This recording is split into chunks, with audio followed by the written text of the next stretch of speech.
Alright, mother truckers, since you have a height advantage over mostly everyone else on the road, what's the nuttiest thing that you've seen someone doing in their car?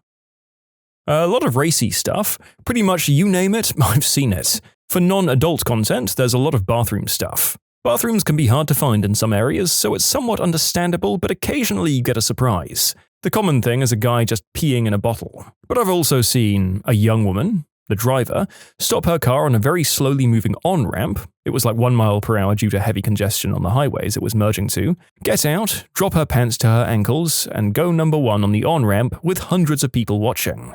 I saw everything. The second one was similar, but this one just hung her butt out the driver's window and peed into the wind and on her car because we were all doing about 10 miles per hour. Bizarre. I've also seen a man go number 2 while driving. He laid out a newspaper on the bench seat next to him, dropped his pants, hovered his butt over the paper, and let loose. Then he cleaned up, rolled up the soiled paper, and put it in a plastic bag. We were doing about 10 miles per hour at the time. He must have really had to go. A kid in an automatic Honda pretending it was a stick shift. That might have been me. I like to pretend. We stopped at a light and I saw a girl dig in her rear end for like a good 5 seconds, pull her finger out and stare at it, then give it a good whiff and then wipe it off on her shirt. In my FedEx truck, I saw a guy getting roadhead in a 1980s style limousine at a stoplight. The whole thing, the limo, his face, haircut and everything, seemed like it was out of a low-budget adult version of The Wedding Singer. I've seen people doing the deed with all kinds of people and with all types of objects, but nothing beats seeing an older guy sleeping in the driver's seat with presumably the cruise control on and his elderly wife holding the wheel. That one got a nice long air horn from me. Some say she's still driving to this day, unable to reach the brake pedal. An old lady doing 20 under the limit. I passed only to find out that the witch was knitting a gosh darn sweater. Pull over. No, it's a cardigan. Oh god damn you for that. That was actually pretty good. Nice to find a dad joke amidst all of the lewd conduct here. I think we found the silent generation's alternative to being on your phone while driving. Amazing. When I was in junior high school, we were on a field trip and stuck on the bus in traffic. One of the kids whispers to the guys nearby that he thinks a chick is having fun with herself. So we all pile over to the window and we see some chick in a Miata and she just has her hand in her lap. Everyone is disappointed and that kid catches hell for it. Some time passes and then the kid yells out, "I told you so!" So we run over and sure enough her hand was up her skirt and she was going to town. This time, almost the whole bus was pretty much looking over, including the chaperone. Once she figured out what we were looking at, she turned the verbal water hose on us and made us all sit down and face forwards. Then she went back to the front of the bus where the other adults were and started giggling about it. I always found the mental image hilarious of a school bus full of kids with their noses pressed up on the glass, watching a young woman in a sundress casually going knuckles deep without the slightest clue. After that, we spent every bus trip till high school looking into the cabins of passing cars, just in case. I've seen someone getting hand action. I've seen someone choking the chicken. I saw a little anchor-biter dog on the shelf behind the rear seat of the car taking a dump. A car was next to me on the interstate. The driver felt fine about driving right alongside me until the mother fudger's hood came off and hit my windshield and driver's side door. And what did he do? He hit the gas and kept on driving. I know I've seen lots more, especially car accidents where a car is around a pole or flipped upside down and you wonder how the heck they got that way because you're in town, it's 35 miles per hour, and it's too busy to go flying down the road. I was riding in a large truck once. A car full of a family with loads of kids comes rolling by on the freeway. Husband was reading the newspaper, folded open in front of him with both hands on each side of the paper blocking his entire view. Wife reaching over from the passenger seat, steering the car. This was a 16-seat Mormon assault vehicle, or MAV, filled to the brim with children. Mission Control, this is MAV-4. Blessing unto you, MAV-4, this is Mission Control. Mission Control, we request confirmation. We have reason to suspect we're locked onto an atheist and are requesting permission to open sermon. MAV-4, describe the target vehicle. It's an SUV of some type. It has a Jesus fish with little leggies near the bumper. Does it have any decals? Just one. What kind? It's one of those family decals, like the one on the back of MAV Unit 2, but Instead of a family, it's a series of apes morphing into man. Mav Unit 4, you may engage target. Permission to open sermon is granted. Give them the good news. Roger that, Roger. We'll give them a lesson they can apply to their daily lives. See you at the bake sale. My buddy drove a truck across country, and once told me he saw 2 different guys playing the trumpet while driving. Like, this isn't a euphemism, we're talking about the actual brass instrument. I was being overtaken at night on the interstate by a car with the cab light on.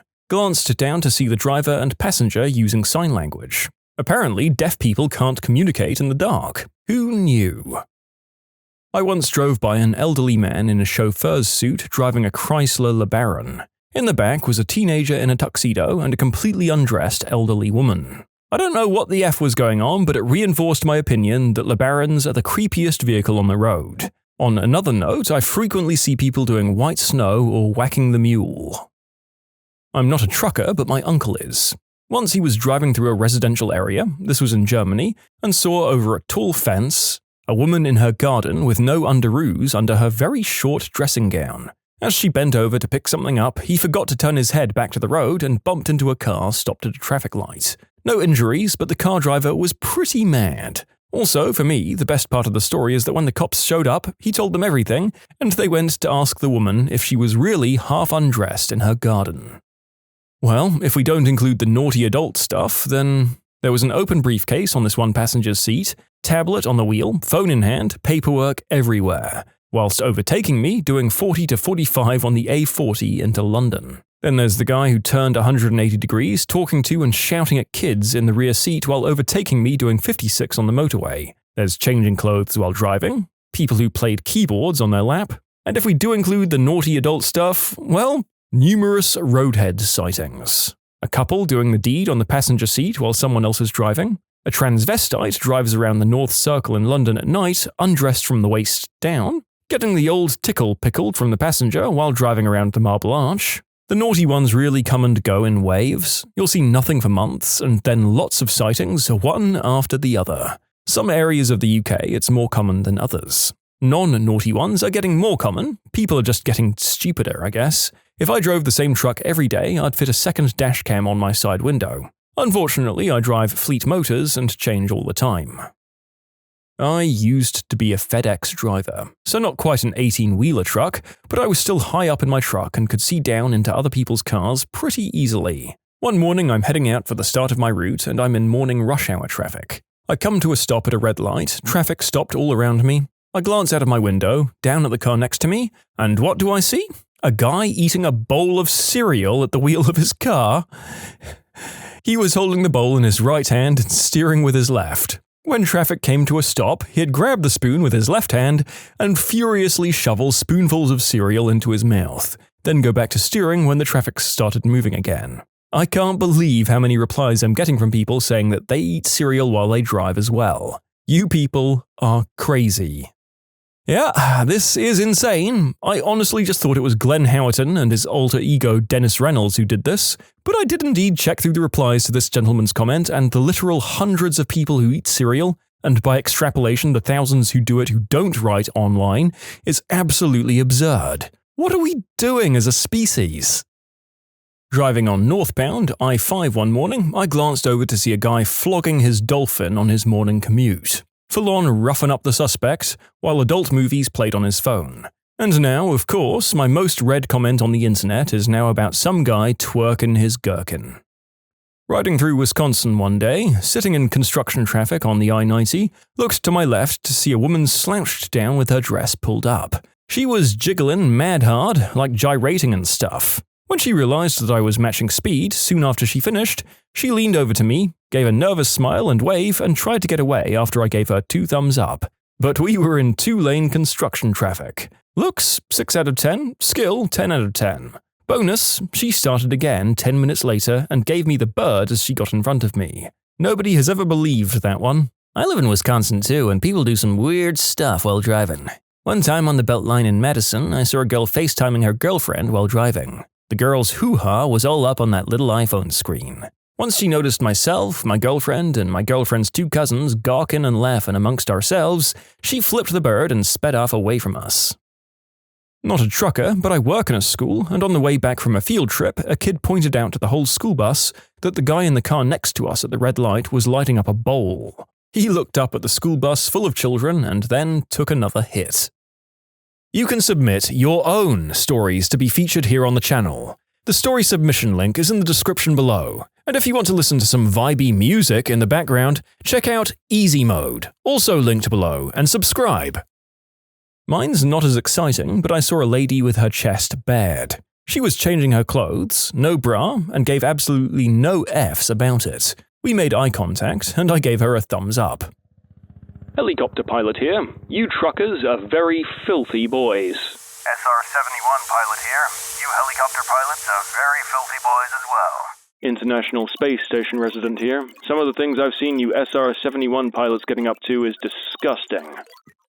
A friend of mine is one. He saw this one guy smoking hookah in his car. One seems a bit young to be driving a large truck.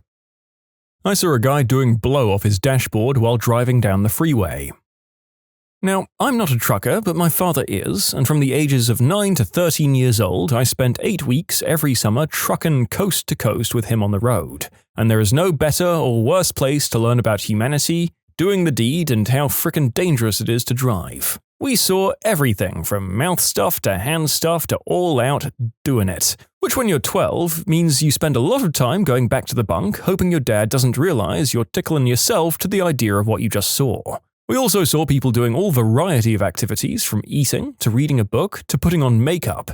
Heck, we even saw one set of passengers fighting each other while barreling down the highway doing 80 to their inevitable yet deserved accident. Driving on its own is very dangerous, but add in the vastly casual nature people take to driving, so much so that they'll literally do paperwork while traveling down the road, and now I'm scared every time I hop in a car. But by far the weirdest thing my father and I ever witnessed was when we were going through over some mountain area, the name of which I can't recall, but it was something in the Tennessee area, and we saw a lady cutting up meat. Like we're talking a steak on a cutting board with a butcher knife while driving up a mountain.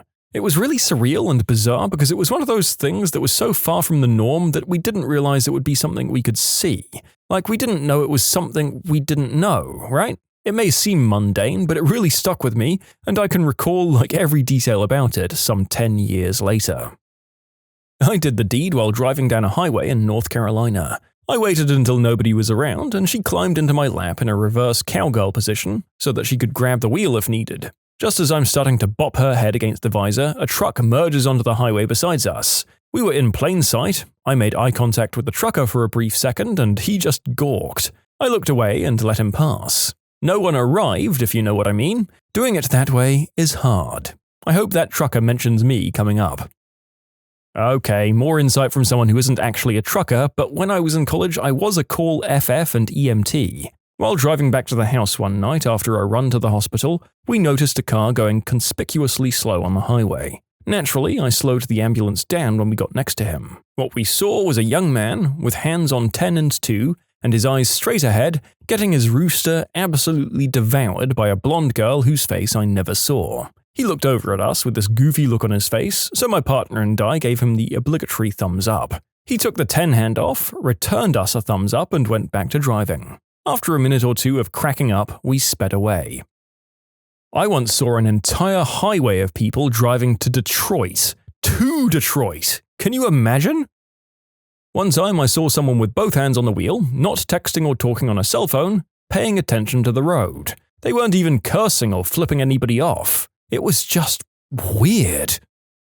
I've seen some stuff, man. People going south of the border on each other, bare butts, women's chests, eggplants, and people doing substances, drinking, and much more. But the oddest one was this. I once saw a man and a woman next to me on the interstate, and she had her bra off and half her skirt raised up. Guy had one hand on the steering wheel and the other on her chesty bit. No kissing, no roadhead or anything like that. The guy was just driving down the road holding a bitty. Never seen anything too unusual, but the amount of people that text and drive is frickin' redonkulous. After about 5 years, you see a lot of stuff. But I think the one that sticks out in my mind, I saw a guy driving with his knees and injecting himself with smack or something that was in a syringe. I'd say, hey, maybe it was insulin, but I'm pretty sure you don't need a belt tourniquet for that. Oh, and did I mention he was undressed? I called the cops. I pulled up next to a guy in a Mercedes. He was attaching a silencer onto the end of a 9mm. He noticed me looking and quickly rolled up the window and drove away rather quickly. Well, you could have at least said hello to Agent 47 since you made eye contact. But honestly, I think seeing that and having them pull up the window is a lot less concerning than seeing it and having them wind the window down. Passing by a small college out in a small town in Georgia, I was stopped at a red light, and the car pulls up beside me with two beautiful women in it. Passenger starts to change clothes and removed her shirt, and she was not wearing undies. So she was completely undressed from the waist up, and then she realized there was a giant truck next to her, and when she looked out and made eye contact with me, she immediately covered her chest and was laughing her butt off that she had accidentally flashed me. I just smiled and waved. I was recently in the cab with a trucker who drank 8 or 9 cans of Heineken at the wheel while driving on the motorway in France. True story. I was once driving out in snowy weather when I see a truck parked with emergency lights on. I exited my car and walked over to see if I could help with something, but when I looked inside I see a middle-aged guy wearing this weird fluffy animal costume while eating literally between 50 to 80 eggs. They were peeled and stuffed in a brown paper bag. But he was just sitting there eating this huge crap ton, of eggs in the middle of nowhere. So I asked if he needed any assistance, and after a long, awkward eye contact of egg eating, he just starts the truck and drives away. To this day, I've never figured out why or how he sat there eating eggs dressed up as an animal. Life is strange in Scandinavia, I guess. Well, here's my totally bullcrap guess. Maybe he was on his way to some sort of furry group whoopee that involved playing with scat. Eggs make the smelliest ones, so maybe he was pre-gaming. I can't believe I typed that out. I was in a high school band and we spent a lot of time on the road going to various competitions. We'd rent 3 of these huge coach buses whenever we went to any competition. Once it was extremely late at night and we apparently got lost in some random town and needed to turn around in a Burger King parking lot. There was a single car in the lot and it didn't take us long to notice that there was a couple doing it in the back seat. They quickly found a blanket and threw it over themselves. Think about the situation from their perspective. Dead quiet, no one around, they get it going and all of a sudden here comes 3 giant buses with kids' faces plastered against the window. Just last week, around 7 in the morning, I passed a woman outside of Cleveland doing 80 and eating a full piece of corn on the cob while driving with her knees. One time I saw a guy shaving with a straight razor while driving. No, seriously, this guy had a mirror affixed to the windshield and had the soap and brush suspended underneath it, with a little bowl of water and a whetstone.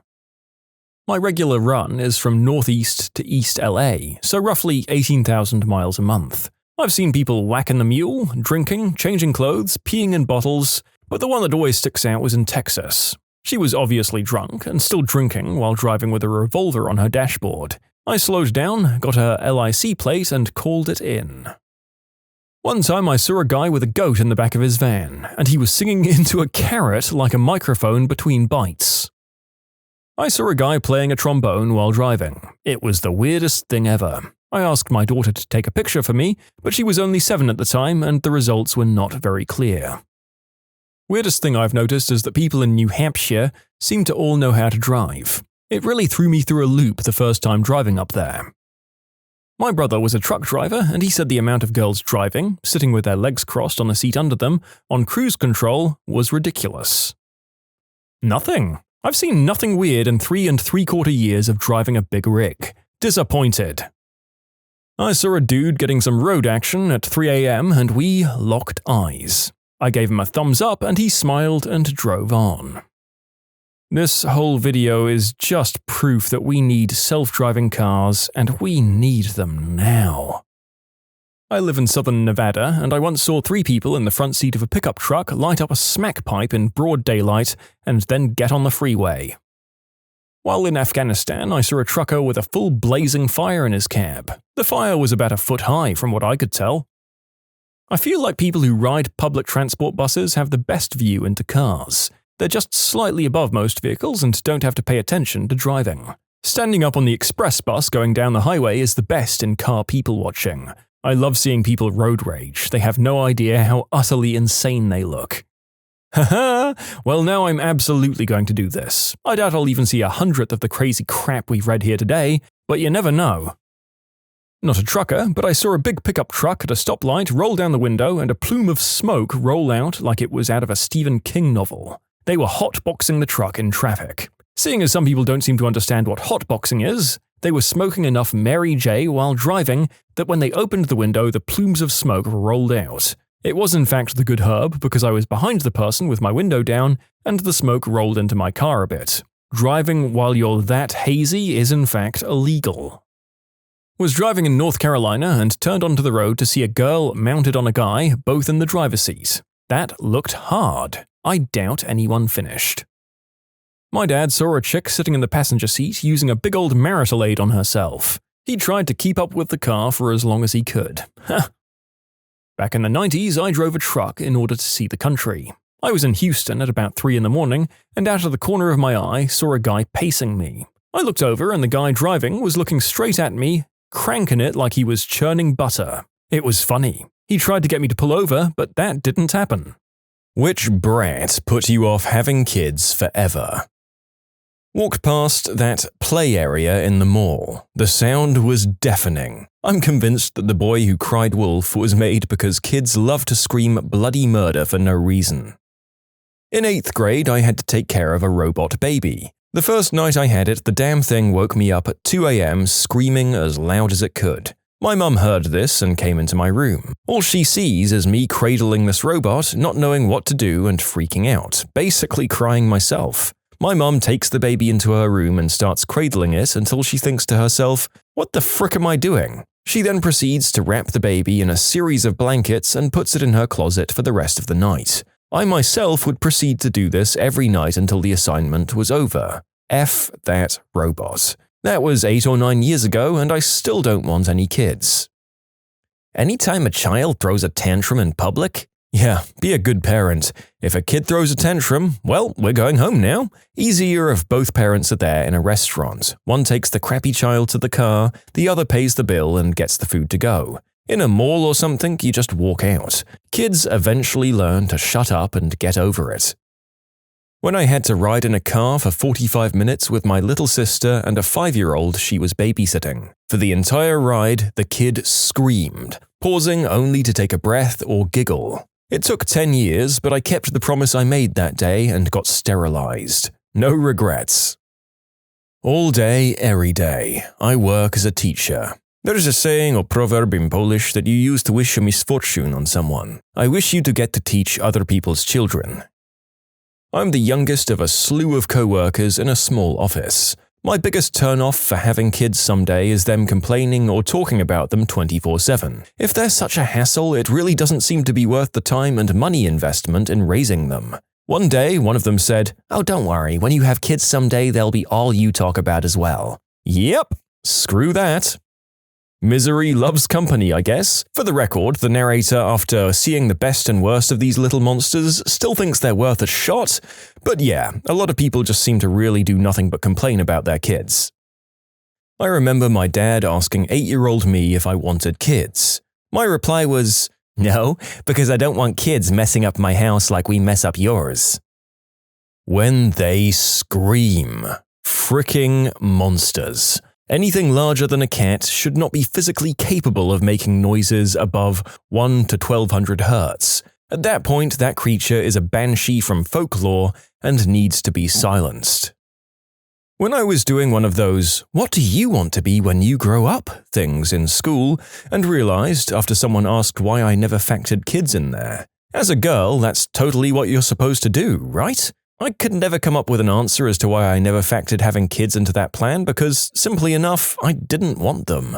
I was about 10 then, and I'm 26 now. I still don't want kids, and I don't think I'll ever change my mind. Every single time I walk by an obviously pregnant person, I never want my body to do that. Hard nope. I made the decision when my mother, who's an OB-GYN, sat me down at about 18 and told me that having children was the worst decision she ever made. I'm a lot like her, and I could see myself repeating the same patterns of behavior that negatively affected my own life with whatever spawn I might have. I actually really respect her for being honest with me and not perpetuating the "having children is your purpose and miracle" fallacy. Now I'm nearly 30 and I don't want kids. I'm not sure I'll ever feel ready to give up my lifestyle. I have all the freedoms of an adult and the responsibilities of a teenager. If I want to spend my day off getting drunk or spend my last tenner on brunch, that's what I do. I have a disposable income and disposable time. Also, now that I have cancer, I'm off work full-time, and if I want to nap, I can nap. I don't have to worry about keeping my crap together for the kids. It's such a weight off knowing that I only have to worry about my needs right now. I wouldn't mind dating someone with kids though. I could be the cool stepmom on the weekends. Part-time parent. My revelation came babysitting my niece. At the time, my brother worked swing shifts and his wife worked overnights. So occasionally I'd have to babysit from 10 to midnight, and my niece was always asleep. It was basically get there and watch TV for 2 hours or nap. It was nice. Then one day it all went to hell. The person who would have taken over for my brother called off, and he couldn't get off work till 8 a.m. And his wife didn't come home till later than that. 12-hour shifts and drive time. I couldn't stay all night like that as I had work at 7 in the morning. Then my niece woke up. I love my niece, but it was past her bedtime. She was 5 at the time. She started screaming, not in pain, not in anger, just screaming to scream. At that point, their dog got overly excited and was jumping around. I had a girl screaming and a dog running around and barking. Then my brother calls to tell me he'll be home at 4 and I tell him Katie's up. While I'm on the phone, I've got Katie screaming in my ear and the dog biting my arm, and I'm doing everything I could to keep the dog away from the niece, as if he bit her, it would just make my life worse. I gave the phone to my niece and my brother tells her to go to bed, and she starts throwing a tantrum. She goes up to her room, and for the next hour, I hear the sounds of things smashing, being thrown around, and it sounded like a fricking war room. Then it quieted down. I went up there and she was sleeping on the bed, and there were broken toys, ripped up books, dents in the wall, things knocked over, clothes everywhere. I decided I didn't want kids after that. I have a dog. He doesn't bark and just lays around. This is a good life. In an economics class I took in high school, we were assigned to pretend that we were 10 years older and create a budget that would let us live off $2,000 a month. We were allowed to live anywhere, use whatever method of transportation we wanted. I decided I wanted to live in the mountains, somewhere with cheap rent, and I'd ride my bike around the small mountain town. The rest of the budget went to savings or buying cool crap I'd want, like video games. I handed in my project and my teacher tells me I have to do it again because I didn't include a wife and children. I asked him why I had to get married, and he just looked at me like I was stupid. I mean, it sounds terrible, but my nephew made me realize I want to stay child-free. I know he was a baby, but he was the most pitiful kid ever. He'd cry over anything. I don't have the patience for that, and I never will. Everyone says, when it's your kid, it's different. No, I'd still be annoyed and there won't be a my kid. I mean, that sounds like a pretty harsh way of thinking about a baby, but at least you know it isn't for you, and you can put your energy into something else, like hobbies, partying, or paying people on the internet to send you bottles of their bathwater. The narrator is still waiting for his first offer on that last one.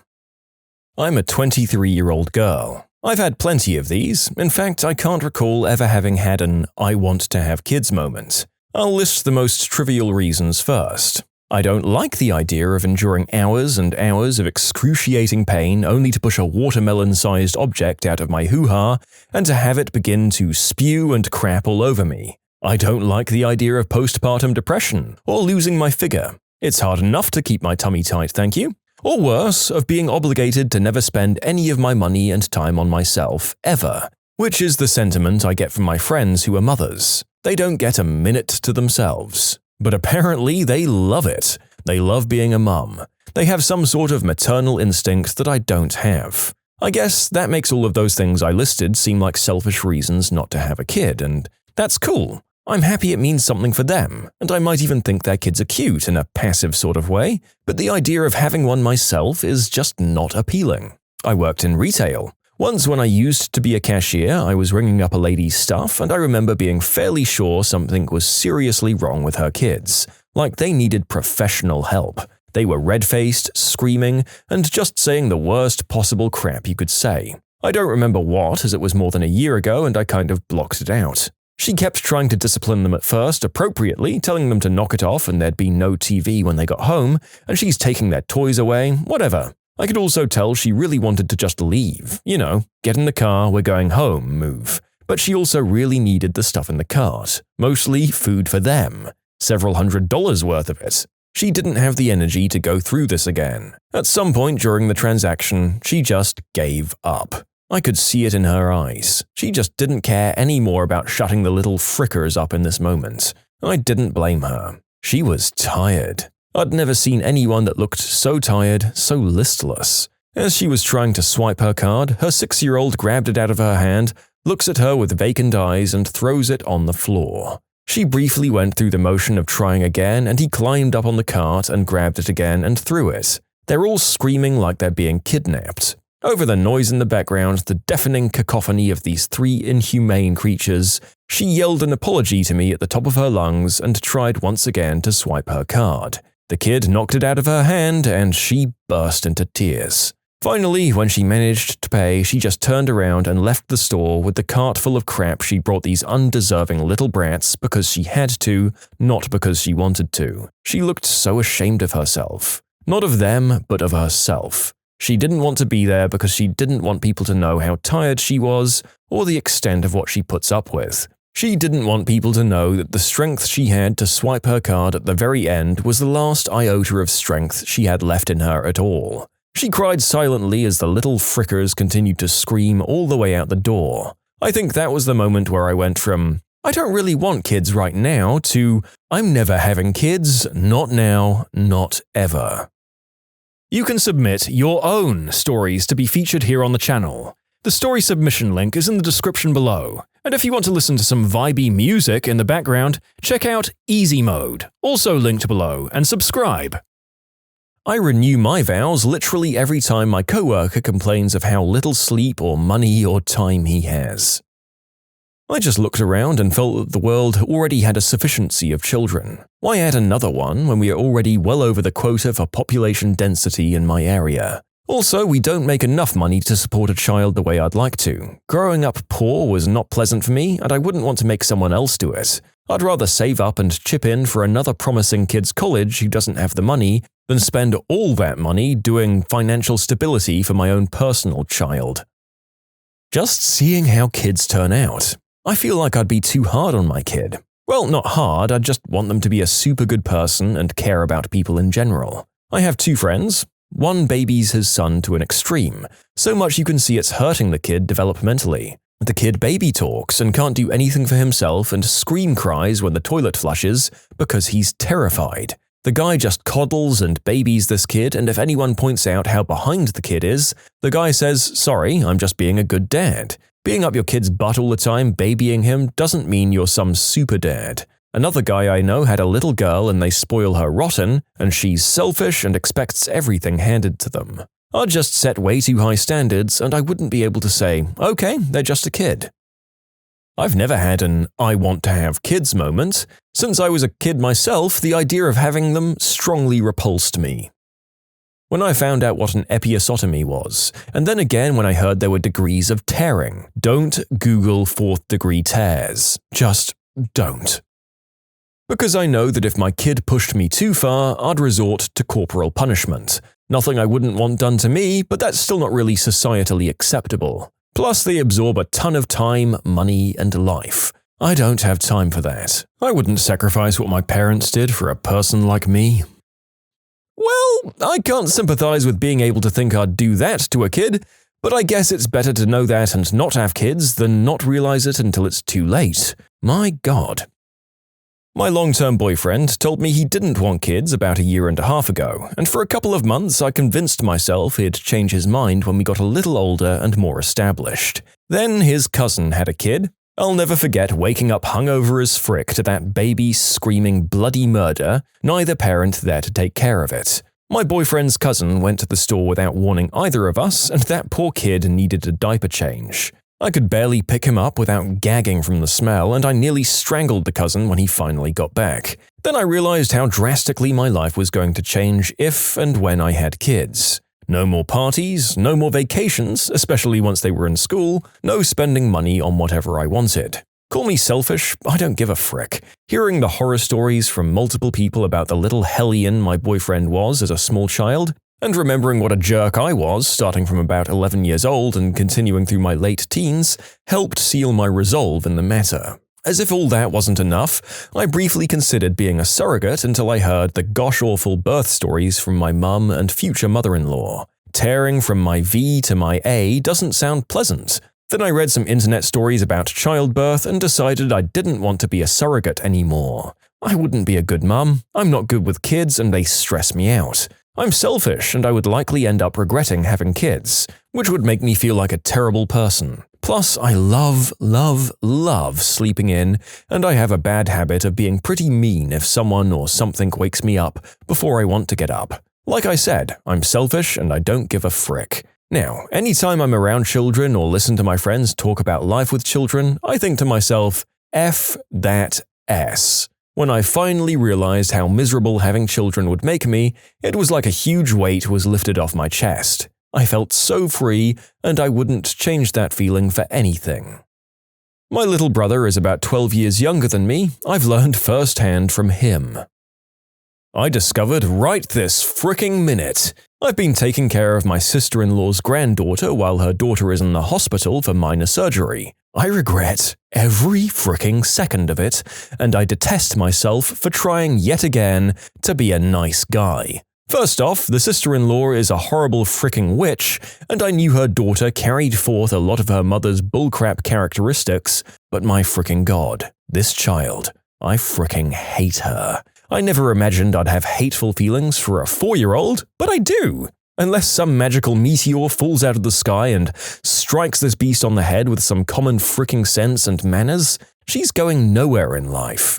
Every time I turn my back to even take a leak, she's fricking something up or causing turmoil in the house. Whether it's digging through the fridge and leaving perishables out on the floor, even though I just fed her 10 minutes before, or slamming cabinet doors because I don't fricking know why. Or clipping leashes on my old rescue dog and playing Walk, which consists of her tugging and tugging on my poor dog's harness as it mutters and looks for me to help him. I've asked her what her favorite lunch was and she said grilled cheese. So I made grilled cheese and then walked to put laundry from the washer to the dryer, only to return 3 minutes later to find her digging through the fridge again and the sandwich in the trash can. I'm no stranger to kids either. I raised my first wife's 2 kids, I inherited my daughter after her father had an accident, I have 2 other sons of my own, and I adopted my wife's 3 children. I'm a mother-frickin' 8-star general when it comes to kids and their quirks, but my god, this child is a worthless frickin' butthole. I've bitten my tongue in silence to the point of exhaustion, and I haven't treated her indifferently or mentioned my true feelings about her with my wife, but I'm pretty sure she knows. I think she knows because she's been way too over-the-top nice to me for these past 2 days. Coffee overfloweth, kisses on the neck 10 times, chilled beers handed to me with a glowing smile. Yeah, she knows. I feel so much better being able to vent this crap anonymously online because I'm damn sure anyone would justifiably reel back in horror if they heard me say these things up front face to face. I would have been shocked as well before yesterday. My mother decided to have another kid when I was 13. We lived in a small 2-bedroom apartment. They put his crib in their room, thank goodness, but on the same wall where the top of my bed was. I couldn't sleep for about 9 months. I ended up having to restart my school grade, and I could never have friends over because it was too loud for the baby. So yeah, screw the little jerks. Not to get too dark, but I remember watching an interview of the mother of one of the victims of America's many high school weapon-related mass tragedies. She said she gave birth, looked at her son and felt like a dark cloud went over, and how her first thought was, this child will bring you sorrow. Just no. Very morbid, but that creeped me out. When all of my friends that had kids disappeared from my life as they have no time to themselves at all anymore. And they always look tired and they're getting fatter quickly. It's like they don't even have the time to plan their meals properly, so they just don't eat healthy. And when we do get together, it's not the same. It changes people. They can't just hang out anymore. It needs to be a planned event. I've got one life, guys. The world is already overpopulated. I'm going to do me. And separated couples with kids is hell on earth 99% of the time. Since we asked a specific question asking for people who are anti-kid to apply with their answers, it's fair enough that we've got answers that are very negative about the subject. But the narrator would like to state that he knows many parents who thrive and even seem happier after the fact. So if you want or have kids and are feeling challenged by this video, keep thinking over why, but know that these answers don't actually represent a universal experience of raising a family. Every time my friends can't do anything fun because they have to go to their kids' events. I'm all down for children, but be reasonable and don't have them if you aren't ready to give them your life. Every single time one of my coworkers has to stay out of work because their kids is sick. Every single time they zone out because they only got 2 hours of sleep. Oh, it's worth it, they'll say. I call bullcrap on that. This Be the Verse by Philip Larkin. They frick you up, your mum and dad. They may not mean to, but they do. They fill you with the faults they had and add some extra just for you. But they were fricked up in their turn by fools in old-style hats and coats who half the time were soppy stern and half at one another's throats. Man hands on misery to man. It deepens like a coastal shelf. Get out as early as you can, and don't have any kids yourself. As soon as I started teaching the special need ones, there's a part of me that never wants to take that risk. I understand completely that there are plenty of people with special needs who live full, rich, independent lives, but there are also plenty that will have the mental capabilities of a 3-year-old no matter how much you try to teach them. There are plenty who'll need to use diapers for their whole lives. When they get finished with school, maybe they can get a very menial job somewhere, but more likely they never will. They'll live at home until their parents can't physically take care of them anymore, and then they'll go into a group home. When I was young, I recall my mum telling me kids were an 18-year commitment, and that's always been in my head anytime I think about having kids. I'm not ready for an 18-year commitment now, even at 31. Also, it's probably related that I'm the oldest daughter in a family of 6 kids. I did a lot of babysitting when I was younger. I enjoy my sleep, I enjoy my money, I enjoy a clean house. I babysat my niece for an afternoon last week, and I crap you not, I've never wanted to punt a kid like a goddamn football before. I get it, kids can be hyper, but my brother and sister let this little bag of crap get away with murder. They laugh when she says mean, spiteful things and talk back to me or her grandparents. Oh, and take pictures when she messes up the house, like Flour and OJ all over the kitchen. And then they get mad when we tell this kid no. Which, I don't want to take you to the zoo and watch you act like a damn fool. She pulls my dog's tail and ears, and luckily Jamie is a good sport about it. My sister-in-law had the gall to witch me out. If your dog snaps and bites her, I'm going to take a weapon and put that mutt in the ground. Sorry. It's been one hell of a weekend. What basic fact broke your brain? When I was a little kid, my mum would bet me that I couldn't eat my carrots without making them make a snap noise. I was determined to prove her wrong, carefully biting in until snap. Damn it. Let's try the next one. Careful, snap. Damn it. I think I was about 16 before I realized she didn't care in the slightest about the bet, she just wanted me to eat my darn veggies. That's actually pretty clever. My mum is a sneaky one. She teaches elementary school and she's still using this bet on kids to this day. When I was 16, I worked weekends at a pharmacy. One morning, right after the store opened, some guy came in, shops around the store for a little while, and leaves without buying anything. Except when he gets to the door, he trips on our rug and falls flat on his face. I immediately stuck my head over the counter to make sure he was okay when he yelled, "Those aren't mine," and runs out. I look down on the ground and there's 2 badly dented 20-ounce beers on the ground. My initial thought was, oh my god, he tripped on those beers. Who put those on the ground by the exit? It took me about an hour to realize what he was actually up to. I grew up pretty sheltered and I never swore. In high school, I heard someone say mofo once, and I thought it sounded pretty cool. So I went around calling my friends and even a teacher mofo for a few days before someone finally told me it was short for mother fricker. I got an electric toothbrush for my birthday. I was also traveling with family at the time. I happened to lose my toothbrush and looked everywhere for it. I was about to search through my dad's bags when I hit a side pocket and something started buzzing. Immediately, I wanted to search it and my dad flatly denied it, even slapping my hand away. We had an awkward moment where we didn't make eye contact. I was so mad, but I let it drop. Later that day, I was cleaning out a box from the car when lo and behold, I found my toothbrush. Cold realization washed over me. If it was an electric shaver, Dad would have taken it out and shown me. In the top 3 most embarrassing is when someone casually mentioned that Diagon Alley in Harry Potter was just diagonally. I died a little that day. And then there's Nocturne Alley, nocturnally. As is often the case with these sorts of videos, the narrator just kind of hears about a whole bunch of dumb mistakes that he's also been making for way too long. In this case, I did actually know about diagonally, but nocturnally sailed right over my head. At a grade school field trip to a local nature trail, we were treated to a scavenger hunt. We divided into teams and drew our list from a hat. My team was to search for 10 objects that were evidence that people have been in the park. All of the lists were similar. We were picking up trash. Pimps. I thought they were just colorfully dressed black men, the African-American equivalent of the 90s swing-dancing, zoot-suit riot craze. Keep your pimp hand strong meant you literally needed a strong hand for slapping that upright bass.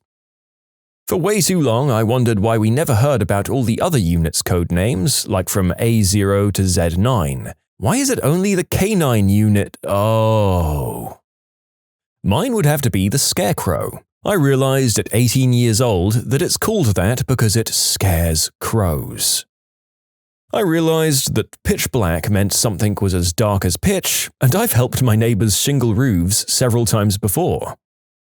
One day, while driving my mother around town, it randomly dawned on me what my parents were really doing when they locked themselves in their bedroom and told me that they were going to talk about my birthday and Christmas presents. My parents would take naps in the afternoon, on weekends, and lock their bedroom door. They'd also get really mad if you bothered them during that time. It took me a long time to figure out what was really going on.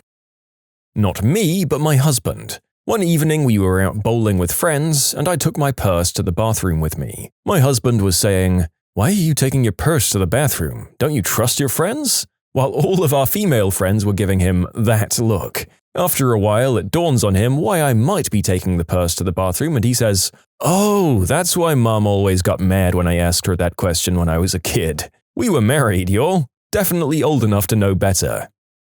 Green herb. When I was a really little kid, I saw my dad and his friend, quote, rolling their own cigarettes. It wasn't until college that I smelled what was apparently really good green herb, and I said, "Hey, that smells like my dad's cigarette." Oh. I overheard a coworker talking about her pet duck, and I was fascinated. I asked her questions about her duck, like what it ate, and I expressed fascination that she took it on walks. She looked at me strangely when I asked more questions and expressed more enthusiasm for all the things her duck did. She had one amazing duck. It even did tricks. I always brought up her duck in conversations. One day, about 6 months later, she brought her dog into work. Well, I came to the wrong conclusion, but it was at the time I thought all of my friends' parents had acquired immunodeficiency syndrome. When I was 8 years old, I asked my mum how babies are made. She gave me a clear, honest answer. From doing the deed. A few months later, we began taking care of a family friend who was dying from a transmissible disease I mentioned at the start. I asked my mum how someone gets it, to which my mum responded, "From doing the deed." So I put 2 and 2 together and went to school the next day and burst into tears, telling all of my friends that our parents were going to die because we were all made from doing the deed, and that gives you acquired immunodeficiency syndrome. I thought my roommate in college had a live-in girlfriend that I never saw. There were always women's clothes strewn all around his room, pink flip-flops and high heels at the door, and lots of feminine hair and skincare products. One day we were sitting on the couch playing video games when I asked him, "Hey, why is it that I never see your girlfriend around?" He looked at me and said, "I don't have a girlfriend. I've been single since I got here." "Oh, whose high heels are those in the hallway?" He gave me one of those looks like he couldn't quite comprehend it, and then it suddenly dawned on him, "Dude, we've been living together for a year and a half and you haven't figured out I'm trans?" In hindsight, it was rather obvious. Eminem. M and M. Marshall Mathers. I realized this last year and I'm 21. I realized on a road trip that hazmat means hazardous materials. I was 23 when I made that realization. Well, once again, the narrator is in their mid-30s and didn't realize this right up until they wrote the script for this video, so consider me dunked on. Embarrassingly enough, it took me a long time to get the K Jeweler's "every kiss begins with K" pun. I legit remember saying out loud, "Oh my god, the letter K. Duh." The "Christmas only comes once a year" joke from the end of The World Is Not Enough. I only got it about a month ago. I'm 23 and I've watched that movie dozens of times. It was like a pin dropping. I suddenly went, "Oh, I get it. Oh dear." English is not my mother tongue, but I've been speaking it fluently for about 15 years now. Some weeks ago, out of the blue, I had the sudden realization that the word movie is just a short form for moving pictures. Mind blown. I was about 23 or 24, I'd been smoking out with friends the previous evening and wanted to clean out my pipe. There were cruddy bits of resin and gunk, if only I had something good to clean this with. Some kind of long, stiff yet flexible wire with a cleaning surface. Wouldn't it be great to have a pipe cleaning tool? A pipe cleaner? I'd never put it together that pipe cleaners were meant to clean pipes. I'd only ever used them to make crafts at school and summer camp. A fortnight is 14 nights. Seemed such a weird word before I found that out. In my drama class, we listened to a few songs from a musical at a time and then analyzed them. The first one we listened to was Hair. My teacher would bleep out the swear words by making this loud screaming or whooping sound, and I never understood why. One day we were discussing and I ended up saying, "Oh, do you make up that noise to cover up the swear words?" And my teacher looked at me and asked what I thought he was doing. I thought you were really excited about musicals. The entire class started slow clapping for my stupidity. A couple of years ago, I realized the Target logo is a target. My father didn't understand that Cruella de Vil was a play on Cruel Devil until he saw it on a license plate one day while driving me to school. Everything I'm trying to debug. I've delayed myself an entire hour because of one semicolon? Again? Excellent. I worked in a lighting warehouse over the last few summers. We refer to 12,000 watt lights as 12Ks. I'm like, okay, K equals 1,000. It took me until my second summer working there, at 18 years old, to realize that K wasn't just shorthand for 100, it's short for kilo, as in 12 kilowatts. God bless America.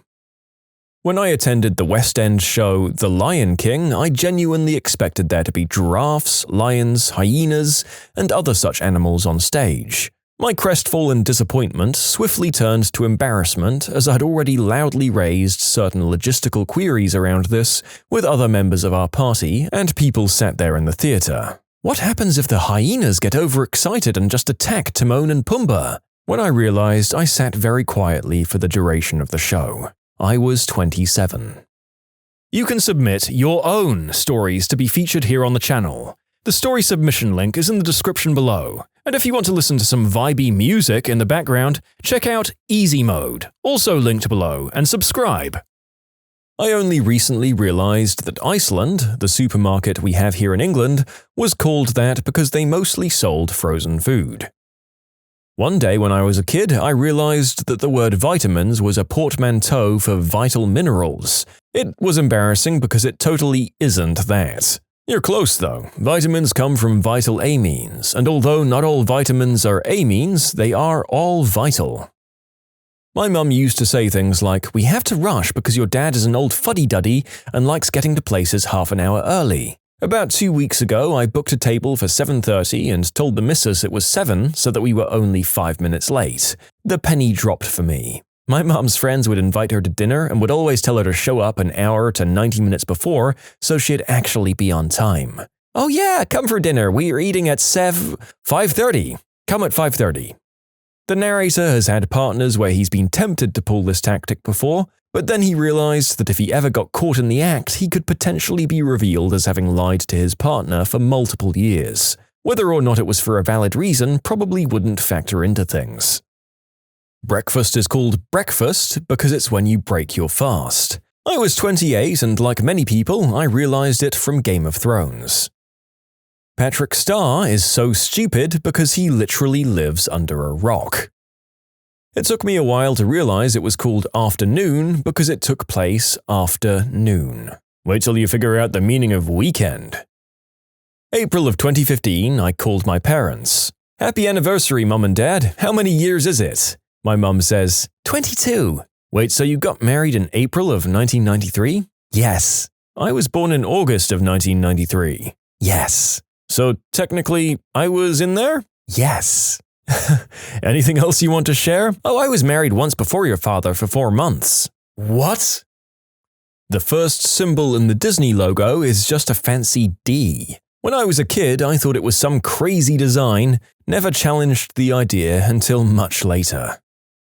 When I was growing up, we did a lot of chores around the house, including gathering up everyone's laundry. My dad always used a cloth hanky and has his entire adult life. Gross, I know. And he always keeps one in his back pocket. Every so often, Mum would pull out their bed and have us collect all the hankies my dad had stuffed behind the headboard. Literally 20 or 30 of them all gunked up. My child brain thought Dad had night allergies and was hocking weird loogies into them. My adult brain realized they were his splooge rags because they used the pull-out method. It was the 70s and 80s and birth control wasn't nearly as advanced as it is now. I just realized the band The Beatles is a play on words with the word beat, like a music beat. When my mum told me 2 days ago that women do not in fact pee out of their hoo-has, I'm an 18-year-old male. Washington, D.C. was not in the state of Washington. Only recently found out that pickles were cucumbers originally. I just thought they were another kind of vegetable and that when you pickled something, you were putting it in pickle juice. Back in high school, I knew these 2 identical twins. I was sitting with them at lunch, either first or second day of grade 9, and at one point I noticed they looked alike. I said something along the lines of, "You guys look alike," and one of them was like, "Yeah, we're twins." I even remember during the assembly earlier that day, I sat beside one of them and I saw her sister sitting somewhere further down, and I was confused. I was on a travel assignment years ago where another coworker and I sometimes flew to a regional airport together. One flight, the flight attendant made some incomprehensible announcement on the PA just before people started deplaning. My ears were a wreck from the flight, so I had no idea what she had said. As I got off, she glared at me and said sarcastically, "Nice." A few months later, my coworker and I were talking about something or other, and he mentions the time some kid barfed all over the airplane aisle, and I guess I stepped in it that time. Florida. I realized at the age of 23 that the Count from Sesame Street is a multi-level pun. It blew my gosh darn mind. In ancient folklore, vampires were actually obsessed with counting. One of the ways to outrun them was to spill a bag of rice. They'd get caught up obsessively counting the rice grains, so it's like a triple-level pun. I mean, that second comment is just a very cool piece of trivia. See? We're not just here to make you feel dumb, folks. You can see the moon because the sun is shining light on its surface. Just hit me like a ton of bricks when I was about 20 or so. Don't know what I thought before that.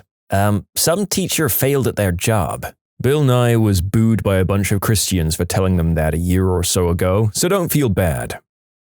Last year at age 42, I realized that Staples sold all the staples you need for your business, and that they didn't just pick a random office supply for the name. I figured it might as well have been staplers or paper clips. That someone I knew in my family was a closet green herb smoker. Literally, the person I knew for years had smoked green herb in their closet and always covered it up. I put 2 and 2 together when I started to smoke. That donut holes are from the center part of the round donut. I always assumed it was a donut hole, like W-H-O-L-E, and it didn't occur to me until last year. Growing up, my cousin's grandmother had a female friend she lived with. It was kind of an open secret that she was her lesbian girlfriend and nobody cared. I'm now 29 and was recently talking to my cousin about it. My mother, who spent a lot of time with these 2 women, said, "Wait, they were lesbians?" Still not clear how this is something a bunch of 12-year-olds figured out, but my mum couldn't. I grew up very poor and way out in the country. One night while visiting some friends for dinner, we got lost and ended up being late. My friend's wife goes to fix me a plate for dinner and she put it in the microwave. It was at this point I realized that she put some corn on my plate. I ran as fast as I could across the dining area and told her to make it stop. She did and asked what was the matter. I then let her know that I didn't want the thing turning my corn into popcorn.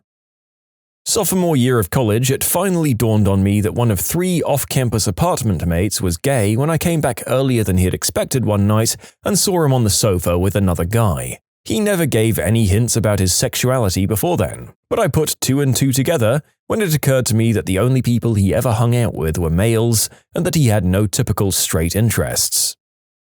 Late to the thread, but I didn't realize the symbol on Superman's chest was an S. I saw the negative space around the S and thought it was some crazy Kryptonian language. We did an art project in grade school, I think it was probably 3rd or 4th grade, where you'd draw a word you thought described you and add other elements to it. You could use the dictionary or thesaurus to pick a word. I wanted to do something about being smart or sensible, but I didn't think either of those were pretty enough words. So I picked the word sensual. My teacher even tried to dissuade me, but I refused to listen. The worst part is I picked it from the dictionary but didn't look at the definition. I didn't think about it again until I saw all the words displayed a few years later when I was in the 6th grade. At that point, I wanted to die inside. Not me, but my husband didn't learn that "meet you there at quarter after" means 15 minutes after, not 25 minutes after the hour. A quarter, like 25 cents, not 1/4. We're in our mid-20s. I saw a brick on the outside of my school that said Anno Domini and a year. Saw another Anno Domini brick on a friend's church. I loudly proclaimed that the architects for both were the same person. Weeks later, it occurred to me that they were the dates over 100 years apart. I wish I hadn't been telling people all about that guy Anno Domini for the weeks until I figured it out. Anno Domini means Year of Our Lord, so the date built. Noodles and Company is called that because you eat noodles with company. There isn't some other noodle company that the restaurant owns. While some of these have made the narrator feel very, very dumb, there have been a few like this last one that soften the blow and inform us that at least there's someone below us in the ranking of human intelligence. So thank you, commenter. The 6th grade science teacher, Mrs. Parks, asked her class, "Which human body part increases to 10 times its size when stimulated?" No one answered until little Mary stood up and said, "You should not be asking 6th graders a question like that. I'm going to tell my parents, and they'll go and tell the principal who'll fire you." Miss Parks ignored her and asked the question again. "Which body part increases to 10 times its size when stimulated?" Little Mary's mouth fell open. Then she said to those around her, "Boy, is she going to get in big trouble." The teacher continued to ignore her and said to the class, "Anybody?" Finally, Bill stood up, looked around nervously and said, "The body part that increases to 10 times its size when stimulated is the pupil of the eye." Mrs. Parks said, "Very good, Billy." Then turned to Mary and continued, "As for you, young lady, I have 3 things to say. 1, you have a very dirty mind. 2, you didn't read your homework. And 3, one day you're going to be very, very disappointed." I just figured out a few days why Mary was going to be disappointed when she got older. When I realized that a pancake is literally a cake you make in a pan. Last year I came to the conclusion that Antarctica is named that because it's opposite of the Arctic. My ex cheating on me. What? No, she'd never do that to me, just because she hasn't been talking to me a lot in the past few weeks, and been hanging out with that mutual friend of ours after school a couple of days in the past week and not telling me about it, and been getting really odd when I bring that friend up in conversation, and getting super paranoid about me hanging out with other girls outside of school. Oh, okay. Guess this is somehow my fault. Huh. When people said they lived out in the sticks, I thought the sticks was a real place, like the Cotswolds or the Midlands. 28 before that particular penny dropped during a conversation with a client. What's the weirdest thing someone wanted to put in their will? I'm a qualified solicitor. My 2 favorites are a lady who wanted to create a trust fund of £100,000 for her pet fish. When I asked if it was a special kind of fish, she confirmed it was just a normal goldfish, but she wanted it to be fed fresh avocado every day and be looked after by a local dog walker after she died. She was absolutely serious. There was also another lady who confessed that she had a secret daughter and she wanted to leave said daughter some money and photographs without the rest of her family finding out. Even her husband doesn't know. That'll be a fun conversation when she passes away. My great-granddad has a clause in his will that stated something along the lines of, "If any of the beneficiaries decide to dispute the contents of the descendant's estate, their share becomes $1 and not a cent more." Seems like a pretty good way to maintain harmony among his survivors. I have this in my will. If someone isn't happy with my dying wish, they can politely say no and pass on it. If someone wants to be greedy, they get nothing but $1 minus postage and handling. My grandfather saved his kidney stone so that he could leave it to my cousin. They never really got along.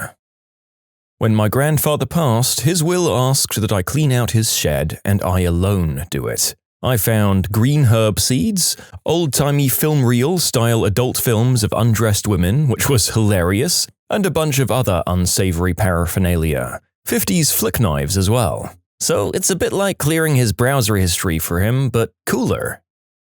A relative worked for a firm preparing wills and was confronted by an executor who had an edict to scatter the deceased's ashes from a microlight aircraft. He couldn't fly one. She kindly pointed out to him that the drafting said nothing about whether said microlight was in flight at the time of scattering. Okay, on the one hand, I despise honoring the letter but not the spirit of the law like this, and it's a little disrespectful. But then, whatever that relative was thinking, it's very, very inconvenient to go up and learn to fly a plane for this one single purpose, and I don't know how well they knew the deceased. Also, I don't love the idea of burning all that fuel for this one flying license that you'll never use again, and the deceased wasn't really in a position to complain. I had a Russian client, son of an oligarch. His father created a trust which provided dispositive provisions for if he was kidnapped and not found within a certain number of months. It freaked me out. I believe the will had similar language too, but I can't remember now. Now that I think about it, I believe there was a separate document, in addition to the trust, that provided that his will should be effective to the extent he was kidnapped and not recovered within a certain period of time. My friend's mother had in her will that the cat gets to live in my house alone until it expires. That cat lived there for a few years alone with a caregiver checking in on it. Yes, she was rich. I worked with plenty of estates and trust accounts over the years. This particular scenario isn't so much about the will itself being strange, but the circumstances that led up to the trust account being opened. I worked at a bank in the estates department. I was an administrator who managed the files, including encroachments upon the capital.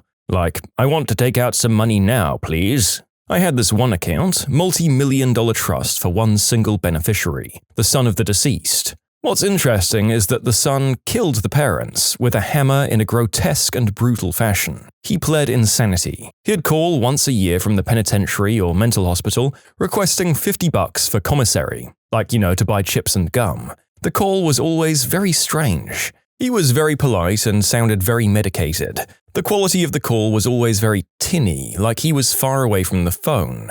While the will might have been voided by their murder, my understanding is that in this case, since it was determined that the beneficiary was not of sound mind and was placed in an institution as a result of his actions, he was not in fact convicted.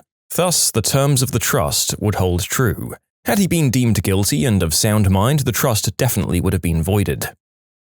Just last week, I handled a matter where the parents left millions in artwork to various people, wads of cash to various charities, and only left their kids, the family cats. Turns out they did it because the kids got them the cats to comfort the parents in their old age, and the parents fricking hated cats, but the kids wouldn't let them get rid of the animals. My mum put in her will that if she dies under any suspicious circumstances, that my sister and I won't be left anything. She watches a lot of true crime. She's an upper-middle-class realtor. She makes money, but not enough money to be murdered over. Also, neither of us are murderers. Does it need to be said?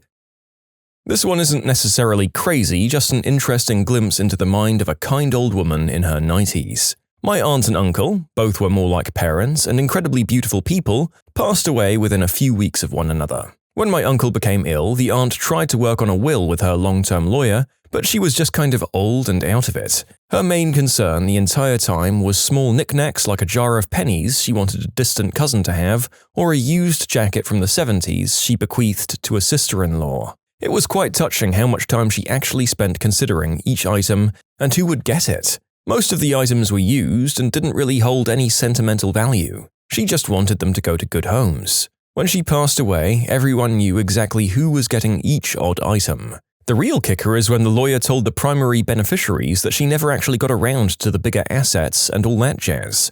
She basically told the lawyer, "Pay for our funeral and anything we owe, and then family members X, Y, and Z can figure out the rest." It ended up being millions in homes, a lakefront property, jewelry, antique firearms, vehicles, life insurance policies, stocks, bonds, gold coins. Luckily, the family was very close and everything went off without a hitch. They were amazing people who wanted to keep family items in the family. They just didn't put that much weight on their incredible wealth. They also hid their wealth amazingly. We all knew that they were very comfortable, but no one had any idea that they were deep into 8-figure assets. It's just funny to see a random niece get a set of plastic cups, worn dance shoes, and a check for $125,000. Whenever I visited my old grandma in Nicaragua, I'd always see my aunts and uncles being weirdly nice to her, almost as if she was a famous person. People would be visiting her house to greet her and striking a conversation. One day, my mother walked into my grandma's room to have a conversation with her, and I remember the flight back, 3 or 4 hours after the conversation. I asked what it was about. She told me that grandma used to have children that almost never talked to her, and now that she's sickly, they're trying to act nice to get stuff out of her will. My grandma wanted to talk to my mum to ask what she wanted from the house. My mum was always the favorite growing up since she cherished grandma, and grandma wanted to pay her back for being a good daughter. My mum replied, "I don't want anything from you, I just want your love." And they both smiled at each other. Also, she wanted us to take a washing machine back home to sell it for cash, but we declined. And by the way, my grandma's still alive, she's not given up yet. Good on her for knowing that and giving credit where it's due. Now you just have to stop those other relatives from moving in there and getting real manipulative if it ever looks like the end is nigh. Sounds like it might eventually be the sort of thing that tears the family apart, but if the others are a bunch of vipers, good riddance. I read a lot of estate documents as part of my job. There is so much subtle shade in them occasionally, it can be pretty entertaining. One super wealthy lady had a huge section for the care and well-being of her pets, with primary and successor caretakers, a certain amount of money from the trust for care and feeding of each pet. One pet owner might receive $3,000 a month to take care of one of her pets after she passed, and certain stipulations on how they were to be cared for. While some might see it as excessive, the language and stipulations she had and how they were referred to showed that she really, really loved her pets. In that same will and trust, she also left a slew of people only $1 so that there would be no chance they could take the trust to probate court on the basis that they were merely forgotten. That part had so much subtle shade. A lot of, "They know what they did," and "They are well aware of their guilt in the matter." She split up about $2 million amongst 5 or 6 different animal rescues and animal welfare charities. It was about 200 pages long, and I swear I read the entire thing just for the sheer entertainment value. An aging woman my family knew left her house, which was very large and in a very affluent neighborhood, and estate to family friends for so long as her cats were alive and taken care of in said house. After the pets died, the house was to be sold and the remaining estate donated. The weird thing is, it's been like 20 years and the cats are still alive. Also, they've changed color. My great-uncle's official will gave the contents of his outhouse to the city council of a nearby town after they'd tried to take his land twice to build a new water treatment plant. He spent quite a few years fighting eminent domain claims and just wanted to give them something in return. As a joke, his kids boxed up all the books and magazines in the outhouse and dropped them off at City Hall. Not a will, but a deed. The city I work for was renovating a small park that was donated to the city in the 1910s. We went looking through the handwritten deed for easements or other restrictions and found that the family could claw the property back if the park were not perpetually provided with a fountain of pleasant running water fit for consumption by man and beast alike. The family still has descendants in town, so we installed a new water fountain with a dog bowl filler just to be safe. Here's one from one of my dad's law partners. He had a lady come in with an itemized list of books and wanted her will to contain all of the books and who'll get what based on her choosing. So basically, she decides who gets what specific books instead of letting her beneficiaries decide. The truly astonishing thing is how many books and how specific they get. According to Dad's law partner, her list is about 2,000 books to be divided amongst 30 people. She's apparently very specific and comes back at least once a year to add all the new books she's gotten. You can submit your own stories to be featured here on the channel. The story submission link is in the description below, and if you want to listen to some vibey music in the background, check out easymode, also linked below, and subscribe. My sister's mother-in-law is leaving her house to her 3 sons. If one wants to sell out his third of the house, he has to sell it to the other 2 brothers for $1. They can sell it if all 3 agree. I think she wants her sons to use it like a cottage, a place where they all visit and stay for a while. 2 of the sons live on lakes nearby, so they would never use it as such, and the 3rd son lives with his mum in the house. He does take on a lot of the care responsibilities of his mum. She's 93, so that's nice. The other 2 brothers have done most of the home maintenance for decades, including weekly mowing and cleaning, and they still help in the care. When she dies, which unfortunately could be very soon, the 3rd son might not move out. He could freeload in that house forever, and his brothers would have to share in the tax payments and upkeep if they want to maintain their inheritance. A Furby collection from models collected in the late 90s. They were convinced they'd retain future value. This was in 2011. I'm the executor of my grandmother's will. I'll get the house and everything in it and a share of life insurance that's split 3 ways between myself, my sister, and my mum. My mum has always said that all that my dad, my grandmother's son-in-law, would like to have is some table. Well, in the will, there's like a whole paragraph that states how my dad gets nothing. He doesn't lay a finger on anything in the house or any money. How my dad is basically worthless and deserves nothing, and how he was a crap dad, and she begrudgingly has my mum in the will. Thanks, Grandma. I'll appreciate the awkwardness. Good God. And to my favorite grandchild, not the other one, I leave the majority of my possessions as long as he keeps the worthless sack of crap who spawned him away from all my stuff. My daughter can have 1 or 2 things, I guess. Same energy, to be honest.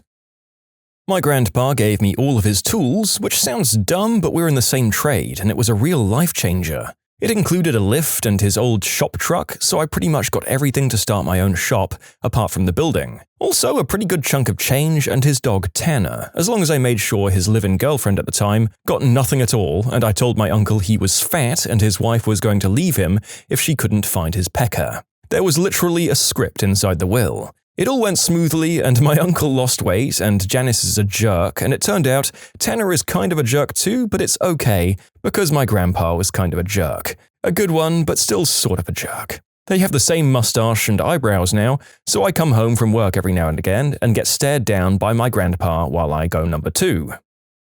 I work for a will writer and trust specialist in the UK, currently studying towards my TEP. One of our earlier clients passed recently. Turns out the man she left almost everything to, including the residue of her estate, which was considerable, was her regular taxi driver. She also named him as her executor. He had no clue. The woman named as her executor and main beneficiary of her previous 2 wills, a close friend of many years, was understandably flabbergasted and contested the will. We responded to her solicitor's Lark vs. Nergus request and informed the taxi driver, who didn't even know our client had passed away. And the will was upheld. The aforementioned friend was left a legacy of £5,000 if I remember correctly, but her nose was clearly out of joint. Bonus observation, it takes a lot less than £5,000 being up for grabs to make families turn against each other. It can get really nasty. One of the most startling things I've learned in my short time in this business. I had the first son, so my dad decided to leave me more. Except he did the math wrong and it came out to 105%. He had dementia. Kind of related. I worked on a divorce between a couple who fought over every single thing in the house, separating pillows and such. They were left 52 gallons of vanilla extract by their grandmother. In a secondary proceeding, he was awarded all but 5 gallons. 2 weeks later, he sent a case of samples in Ziploc baggies to our office, along with a request to subpoena a urine test from his ex-wife to prove she whittled in the jugs before he picked them up. We never needed to, as she screamed in court that she did that in full just like he weed all over her during their marriage. They were nice. This same couple went to court for nearly 2 years over a Beanie Baby collection. They had 3 kids. My vindictive grandmother left my aunt $20 as a reminder of the $20 my aunt stole from her once. One client left $100,000 to his 2 cats so they could maintain their current lifestyle. My grandpa put in his will a chocolate bar for every one of his grandkids. Well, I have like 12 cousins and they're very difficult to track down. All of his estates and money he had in his will was at a standstill for months because they couldn't find my couple of cousins. I had to show the court that we put in effort to hire someone to track them down. The lawyer that was helping execute the will was blown away that someone had allowed this to be written, and was very vocal about why he'd highly suggest not to track them down. But I'm not complaining because I got a Toblerone out of the deal. I was forced to write a will in my early 20s due to the health insurance I get at work, and amongst my sensible stuff, the in-house lawyer said it was totally okay for this clause to be added. My funeral wishes are that I be buried in a coffin which has been spring-loaded, such that opening the coffin would cause alarm to future archaeologists. Then a bunch of addendums about how if I didn't have the money for this, I'd be cremated and have my ashes scattered in a specific place.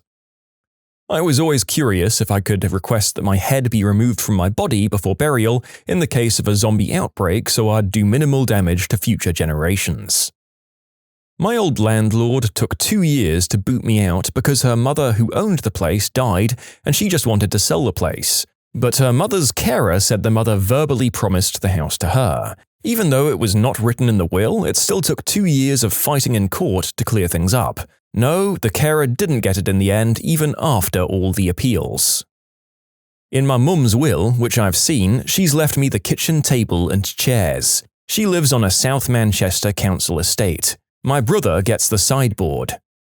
Wow, lucky! Imagine owning a table. Maybe if my parents pass away prematurely, I could own mine someday. Living that high life, in an apartment, with furniture, and something other than garbage bags for curtains.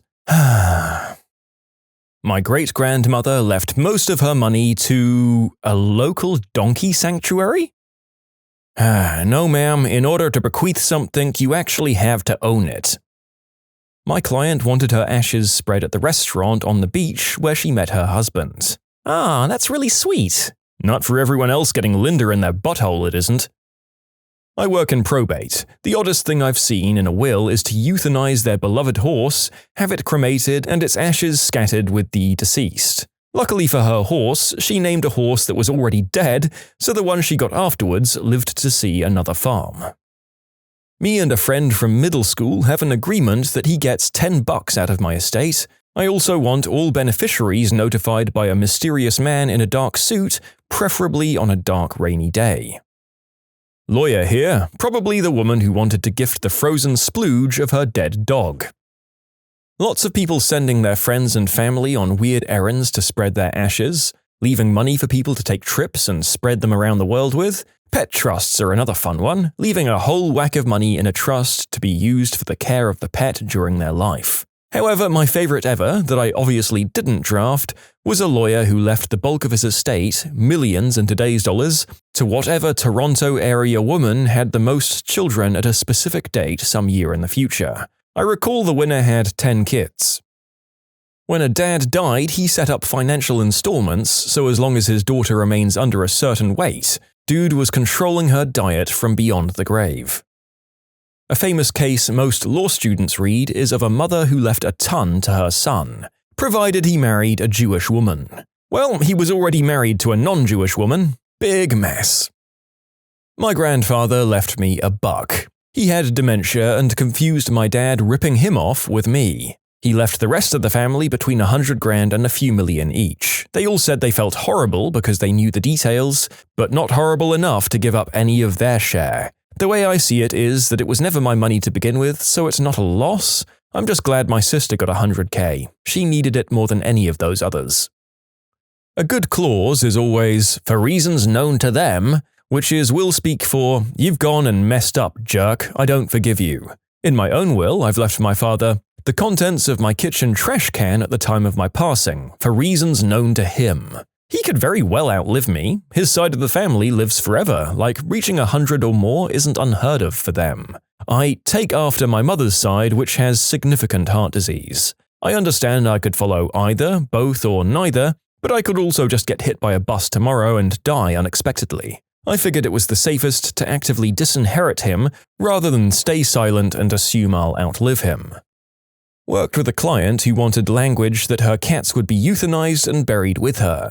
The moral part just went over her head, so he had to explain why legally we couldn't do that. One of the few clients who ever got under my skin. What's it like dating a sociopath?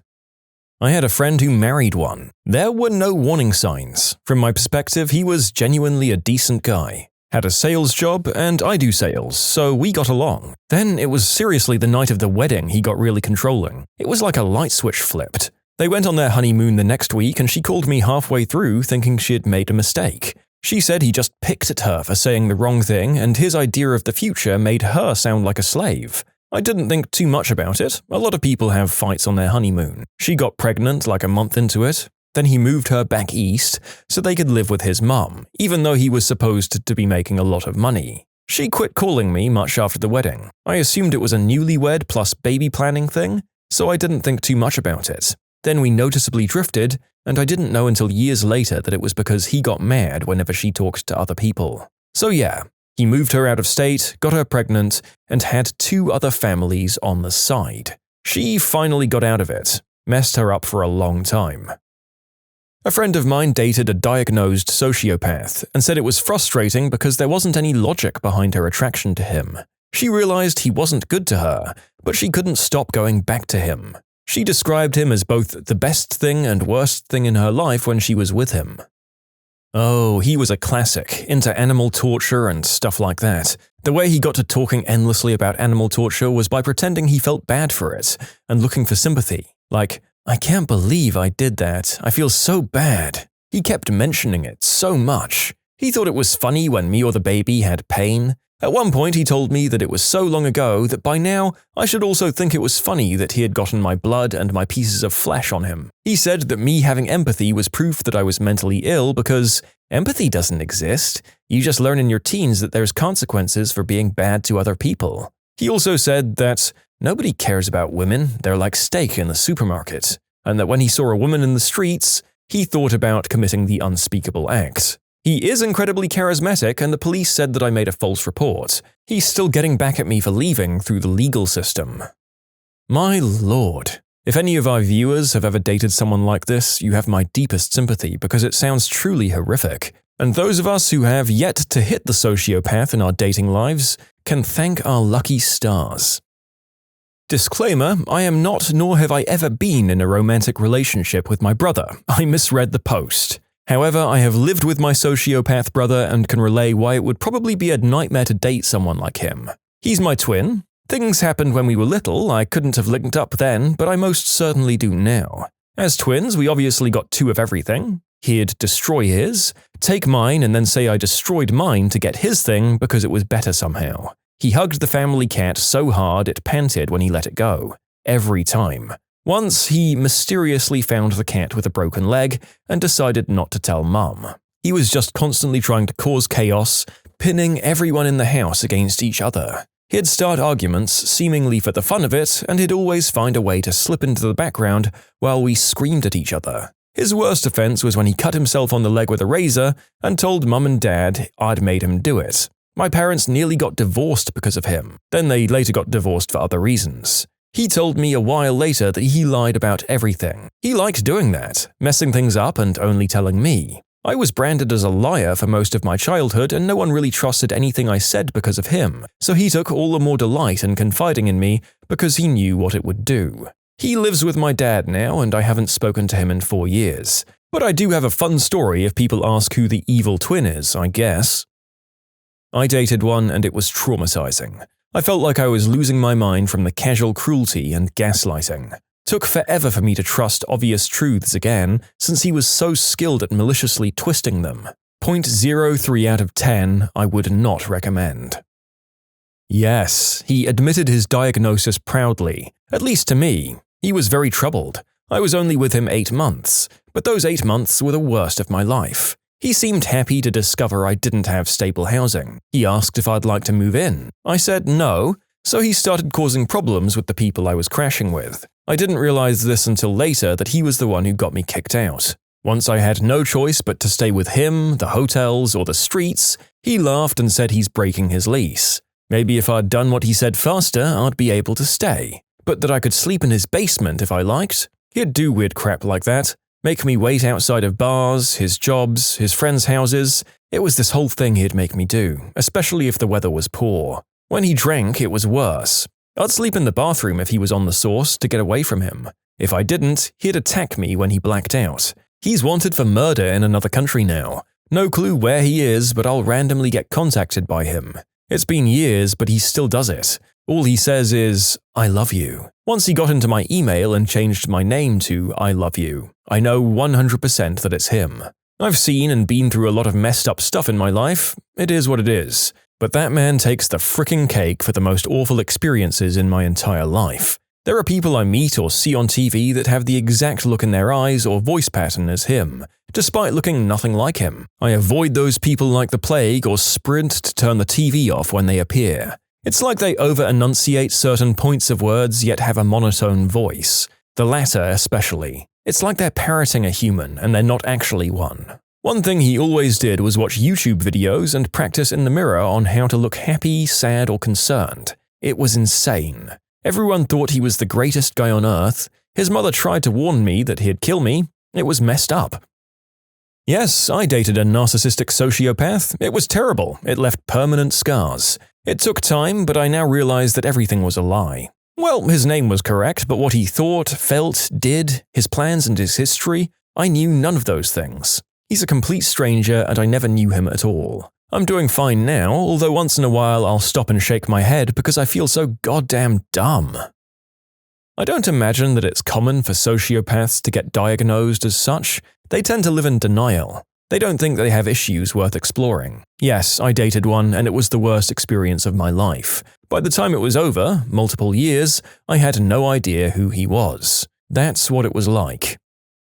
This is very true. Why would someone who has as little regard as we've seen in some of these stories ever care enough about how much damage they do to take the first steps to treatment? Do any of our commenters know of stories of people like this bettering themselves? Sound off. There wasn't any diagnosis, but I was casually with a guy who was sending up some pretty serious red flags, and it suddenly clicked that he was a sociopath. No empathy, would absolutely lie to people's faces, huge plans that went nowhere, nothing was ever his fault, rules were for other people. When I drifted away from him or hung out with someone else, he'd start putting lots of effort in again. And of course, there was cheating, lying, among other things. Luckily for me, I'd recognized it early, and I realized I needed to be careful about how I went about detaching myself from him. So here's what I did, and hopefully it can help someone. I never actually broke things off with him or told him we were done. Obviously, this only works if you're casual, but maybe some variation of it could work. So an example would be that when he asked me for something, I knew he wanted it right then and there. So whenever he contacted me to ask for it, I'd say, "Sure, that sounds great. I get off work in 3 hours and I'll come over with it right after that." He'd say, "No, never mind." I'd act like I was disappointed about it, so he thought he had successfully punished me. He thought that I was still on the hook. I'd do this over and over until he stopped thinking of me as someone he could get things from. It took a while and a lot of acting upset when he'd berate me or snap at me. I specifically remember sitting in his room while he yelled at me about where I put my purse down, thinking, "Okay, remember Vi, this is very upsetting, looks sad." But it did work without him going to any extremes, and we lived in the same building, so it was hard to just avoid him altogether. Obviously, your mileage may vary. Yep, by far the hardest experience of my life. I was with him for nearly a year, 6 years ago. Still working on recovery today. Tried to separate me from my friends and family, made me feel responsible for him emotionally and financially. One of the first things he did after about a week of dating was convince me to pay for his $400 phone bill so he could have his phone switched back on and stay in contact with me. That was only the beginning. I lost all of my self-worth. By the end, I felt completely crazy. It's insane what prolonged exposure to gaslighting will do to a person. I ended up dropping out of uni because he would sabotage me at every turn. I'll never forget when I was working on a major project and he'd keep walking past me calling me a fricking B-word and spitting on my piece. I was the only one working, and supporting 2 people on a crap hospitality wage is hard enough, and then adding in about $300 a week of a green herb addiction. If he didn't have that stuff, he'd lose his crap. He'd throw things, smash things. It was safer for me to keep him dosed up, and in turn, I smoked a crap load to escape the reality of the situation. I finally got out when I found out that he had working girls in the house and in my bed. I finally opened up to my friends what had been happening, and they got me out of there. It was messed up, but I tried to see it in a positive light. I've learned and gained massive self-esteem since this happened, and I find I can easily detect sociopathic and narcissistic personalities, not people now. I still get super triggered by things, especially guys yelling or showing aggression. I still get annoyed at myself for breaking down in these situations, but each time it happens, I feel myself heal just a little bit. I see it as a wound reopening, but then the scar tissue builds up, making me stronger each time. Sorry for such a long rant. Seeing this question hit me, and it feels good to get a bit of stuff off my chest. You can submit your own stories to be featured here on the channel. The story submission link is in the description below, and if you want to listen to some vibey music in the background, check out easymode, also linked below, and subscribe. I was married to one. It was awful. We had a child, and he cheated while I was pregnant with a woman I specifically said, "I don't trust her, please avoid being alone with her too," when she joined my group. Other friends basically invited her in. He was verbally and mentally awful. He told me no one would want me because I was a young single mum, so I may as well come home and just let him cheat with whoever he felt like cheating with. I moved across the country to escape his insanity. The best way I learned to deal with him is to ignore him and not give a crap. It messed with his ego big time. He really doesn't know how to deal with someone who actually gives 0 shots about him. He'd try to tell me about whatever was going on in his life, and I'd say, "Why are you telling me this? I don't care. Don't speak to me unless it's about your son." He kidnapped my child during one of the visits. Because our divorce was final in our home state, nothing could be done. It took me 2 years of fighting to win full sole custody of my son, who's now grown and doesn't have much to do with his dad. There's of course a lot more to the story. Psychological warfare and such. He tried to make me think I was going crazy when I started to become suspicious. He tried to torture me for 18 years. I haven't spoken to him in 5 years, and I feel free. He's been told that if he so much as tries to speak to me at events for my son, like graduation, college graduation, military basic training graduation, that I'll walk away. I have nothing to say to the man, and he has nothing of worth to say to me. My son learned on his own what kind of person his dad is and is remarkably well-adjusted and full of empathy. Traumatic. I'm in therapy, but I'm scared of people now. I don't know if I want to get married or have kids. I beat myself up for it because there were so many signs that he was that way. But I still wanted him. Even a few years after we first broke up, I ended up catching herpes. He never cared about me and only cared about himself. He used me. I got really mad at myself when I think about it. Even typing this out, my anxiety is slightly hitting me. I learned that I was in love with the idea of being in love and that my self-esteem was low. It's probably going to be a long time before I trust people again. One of my biggest fears is falling into it again. And even worse, not leaving. I'm thankful that I have friends and family that help me. I don't feel alone. I feel love all the time. One thing that's been very telling in these stories has not just been of the hard, scary times these people go through during dating these people, but the seemingly long-lasting damage to their victims' self-esteem and future relationships. I really have no words. My first boyfriend told me on our first date that he was a sociopath and, "I don't feel anything, but I sure know I like you." And because I was 16 and naive, I completely fell for it. Q being manipulated into doing the deed, telling him I struggled with my relationship with food and body image only to be told I was flabby afterwards, and all the exhausting mind games. Even through all of that and more, I still utterly adored him and repressed all of my instinctual feelings that were telling me to leave. Something I still feel dumb about. I honestly think I was just a toy for him to manipulate and hurt, something he made sure to tell me about after our relationship ended. The way his face would change from loving to like someone I didn't know was kind of terrifying, really. It all messed me up pretty badly, and I still find it hard to trust people. Yes, I dated one briefly, and she nearly ruined my life. I broke up with her when I realized she was mentally unstable after about 5 dates. 6 months later, I was coming home from a party when I found her waiting half undressed in my lobby, asking to please come upstairs. I let her, she disrobed, refused to leave, threatened to smash my things, and when I removed her from the apartment, accused me of attacking her. I was arrested, lost a job I was about to start, and lost 6 months in savings. The night before the hearing, she called me. I was smart enough not to pick up, and the voicemail convinced the prosecutor to drop the case. 3 years later, I got a call from someone claiming to be her husband. She had tried the same thing with him, but he had been dumb enough to marry her, and then dumb enough to pick up the phone after she had accused him. He ended up facing felony charges, lost his medical license, and paid half the value of his home to get rid of her. She'd also apparently attacked his kids, while he had been restrained from being in his own home of 20 years based on her accusations and their 4-week marriage. Clinical psych grad student here. There's going to be a lot of sensationalized responses on here that paint a picture of sociopaths, which is either antisocial personality disorder or narcissistic personality disorder, that is violent and demented. The reality is that sociopaths, just like mentally healthy people, come in all shapes and sizes. Violent tendencies can exist, but aren't necessarily advantageous for people. Many sociopaths end up becoming successful doctors, lawyers, politicians, and most of them don't commit acts of violence or overt aggression. One caveat is that antisocial personality disorder is characterized by acts of criminal or otherwise delinquent behavior, narcissists not quite as much. And yes, I was romantically involved with a sociopath. Ultimately, being with him felt like I'd been thrown into the rapids. I felt disoriented, confused, and betrayed after every serious conversation about his treatment of me. Somehow it was my fault, or criticizing him too much. He refused to apologize and claimed that he wanted an apology for mistreatment and it was manipulation on my part.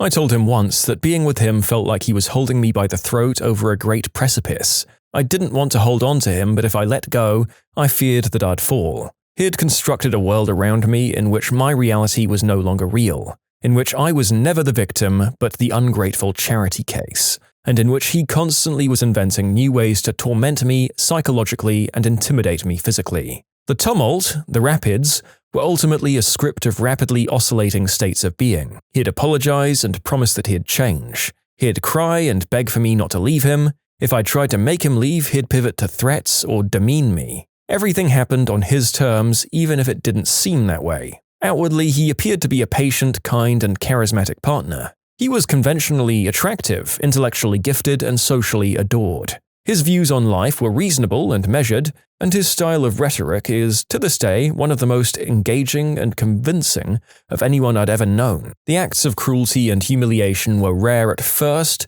growing to a crescendo during times in my life when I was the most vulnerable. I lost my best friend. The attacks escalated, then I got a new job and the attacks declined. I left my job and they escalated again. I found a new job and there we were, back to celebrating again. When he was good, he was so good. I'd start to believe that I must have been too hard on him.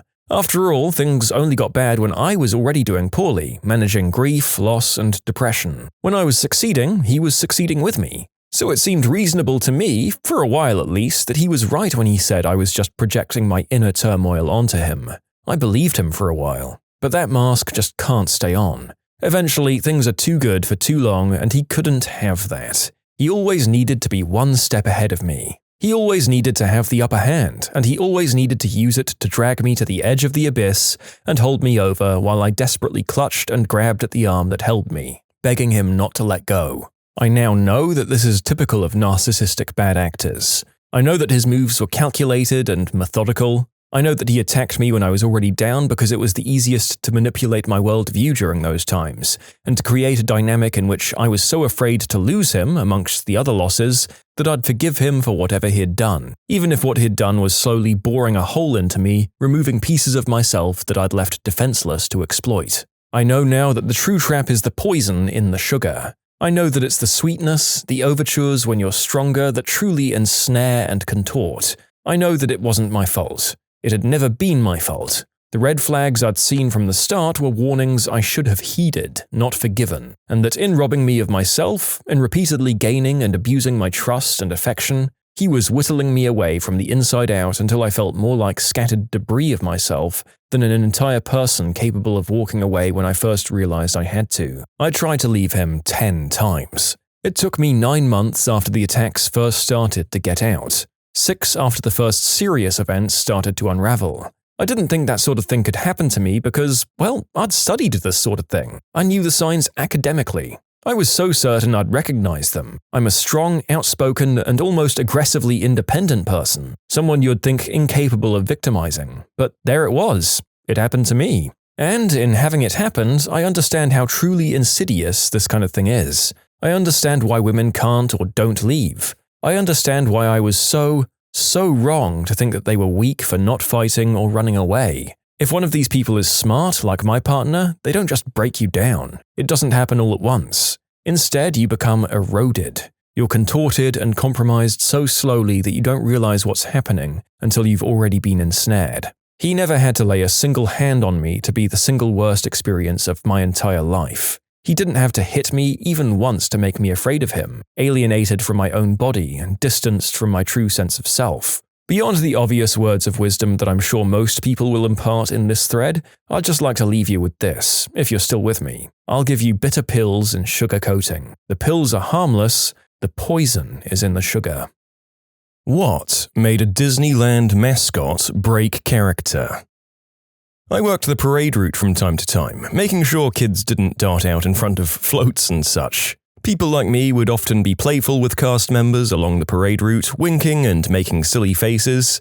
There was one day where Baloo came up to me mid-dance and proceeded to bow to me. Baloo also happened to be wearing some sort of crown or hat thing with a star on top. Baloo probably wasn't aware of how tall that actually made them. Baloo managed to smack me right in the mouth with that star, cutting it open and giving me a fat lip. Fairly certain I heard Baloo audibly gasp when they stood upright again. Paw to mouth. He immediately stopped dancing, just stared at me as I bled. They tried to grab my hands and pull me to them, but their handler came and ushered them along. Whoops! I auditioned to be a face character, and Disneyland made it to the stage where they run through scenarios of unruly guests, rude comments, etc., and you have to respond and come up with responses in character. My dance teacher was also a face more than 20 years ago, and she had all kinds of stories of people trying to reach up her skirt. She was Pocahontas mainly. In the end, I'm glad I didn't make it through. At the time, it was barely above minimum wage, which was like $6.75 an hour or something like that.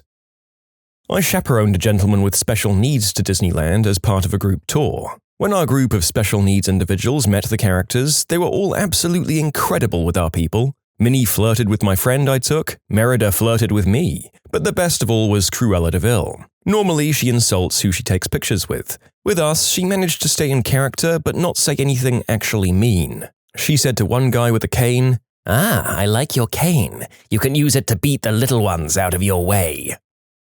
Disneyland used to have a Tarzan character, but you don't see him anymore. Since the characters are always expected to pose for photos and selfies, and Tarzan wore nothing but a loincloth, women were just constantly grabbing the character's butt when they got close.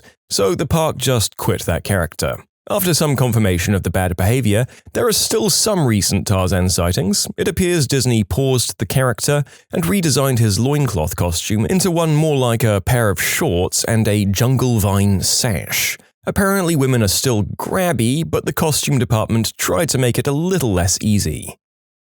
If they can't break character, does Rapunzel get to hit the preverts with a frying pan? The narrator has read ahead a little, and after seeing how many stories of people behaving inappropriately with these poor costumed employees there are, I kinda wish that appropriate characters like Rapunzel, Mulan, and Kim Possible, who kick a lot of butt, could in fact do so with full approval from their bosses. On a Disney cruise, I met a guy who looked exactly like Peter Pan. When we asked him, he said, "Nope, Peter Pan has brown eyes," or something like that. The next day, when we went to get a picture with Peter, he got super close and whispered, "See? Peter has brown eyes." Hands down, the best Disney employee I've ever met. This guy played Pluto as well. I watched Jack Sparrow talking to a kid when the kids started chucking up everywhere. Jack then said, "Too much of the old apple juice, eh, mate?" Been there myself. Even ran out once. All the while, the kid was just projectile spewing everywhere. I just want to say that there's a video on YouTube of some meathead trash-talking Gaston about how he could beat him in a push-up match.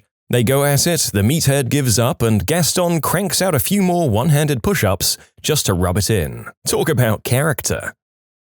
A bit late, but I did the college program at Walt Disney World. Never saw a character break when I worked audience control for parades. Definitely saw a few fully costumed characters chuck up in their heads. And Prince Naveen once got heat exhaustion and managed to leave the parade route fully in character. Once the parade was over, we saw him in the back almost completely passed out. Typically, the parade will speed up to double time if a character actor is in distress. I was at Disneyland once, and the Sheriff of Nottingham was fake menacing a child. He reached out to touch the kid's balloon, and for some reason it popped. The character actor was clearly stunned. A new balloon appeared less than 30 seconds later. I remember being in Disneyland Paris when I was 9 and had just gotten a baby Simba plush, which I bought to dinner in one of those character meeting restaurants, where the characters come to your table. Most characters pretended to coo at and tickle Simba. The Sheriff of Nottingham kidnapped Simba. I, of course, got him back. It just took a dramatic fake tug-of-war between Mr. Incredible and the Sheriff of Nottingham to do it. Seriously, these guys are so good at what they do. I saw a recent video on YouTube of Ray talking to this little girl, and her dad just started filming. Apparently, the story the little girl was telling got Ray laughing so hard she had to turn her face away and eventually got up and run away because she couldn't stop laughing at whatever the little girl's story was. Okay, in the comments it's explained and she said, "My daughter busted me out for giving her too many donuts and then told Ray she threw up and then persisted to share how she can potty by herself. Right after sharing Secrets of the Force, a complete 180 in the conversation. That's kids for ya. Super adorable." I have a close friend who was Woody for a while at Disneyland. He said that one time a float caught on fire during the show and they had to play it off completely in character. They danced around it and had to quickly get it backstage to deal with the problem. He said they played it off well enough that no one seemed to notice and there wasn't any panic or stampeding. He said he'd never seen an instance of anyone breaking character because everyone was very well trained and there's always at least 6 or so cameras that you can see at all times. I also one time offered an unopened water bottle to an employee when it was 100 degrees and he said if anyone at Disney saw that, he'd be fired. They can't take anything from guests. He also mentioned the cameras constantly, watching both crew and patrons. One time, an acrobat fell off a float, face-planted into the ground, and knocked herself out. They had to surround her in a circle and dance in sync as someone dragged the body away. They played it off very well, and apparently nobody noticed. I've seen articles that face characters can leave at any time if their treatment is bad, using in-character excuses. Costume characters always have an attendant with them to control unruly guests. If you behave like that to a costume character, you deserve to be kicked out of Disney. I worked at the Disney store in late '87 and '88 in Orange County, California. I think at the time it was like one of only a handful of stores open. The back of the store had a big screen where we constantly played some Disney video. Every once in a while, the biggest, muscular, blackest, gayest dude would come in and kindly request we play anything Winnie the Pooh related. He'd then proceed to prance around the store, he came in the evenings towards closing, and sing the Tigger parts of either dialogue or any song. Turns out he was one of the Tiggers at Disneyland. The guy just loved being Tigger. I'm glad that he did. I can't help but think this sounds like a really tough job where you're expected to give 1,000% all of the time for what seems like minimum wage, judging by the early stories.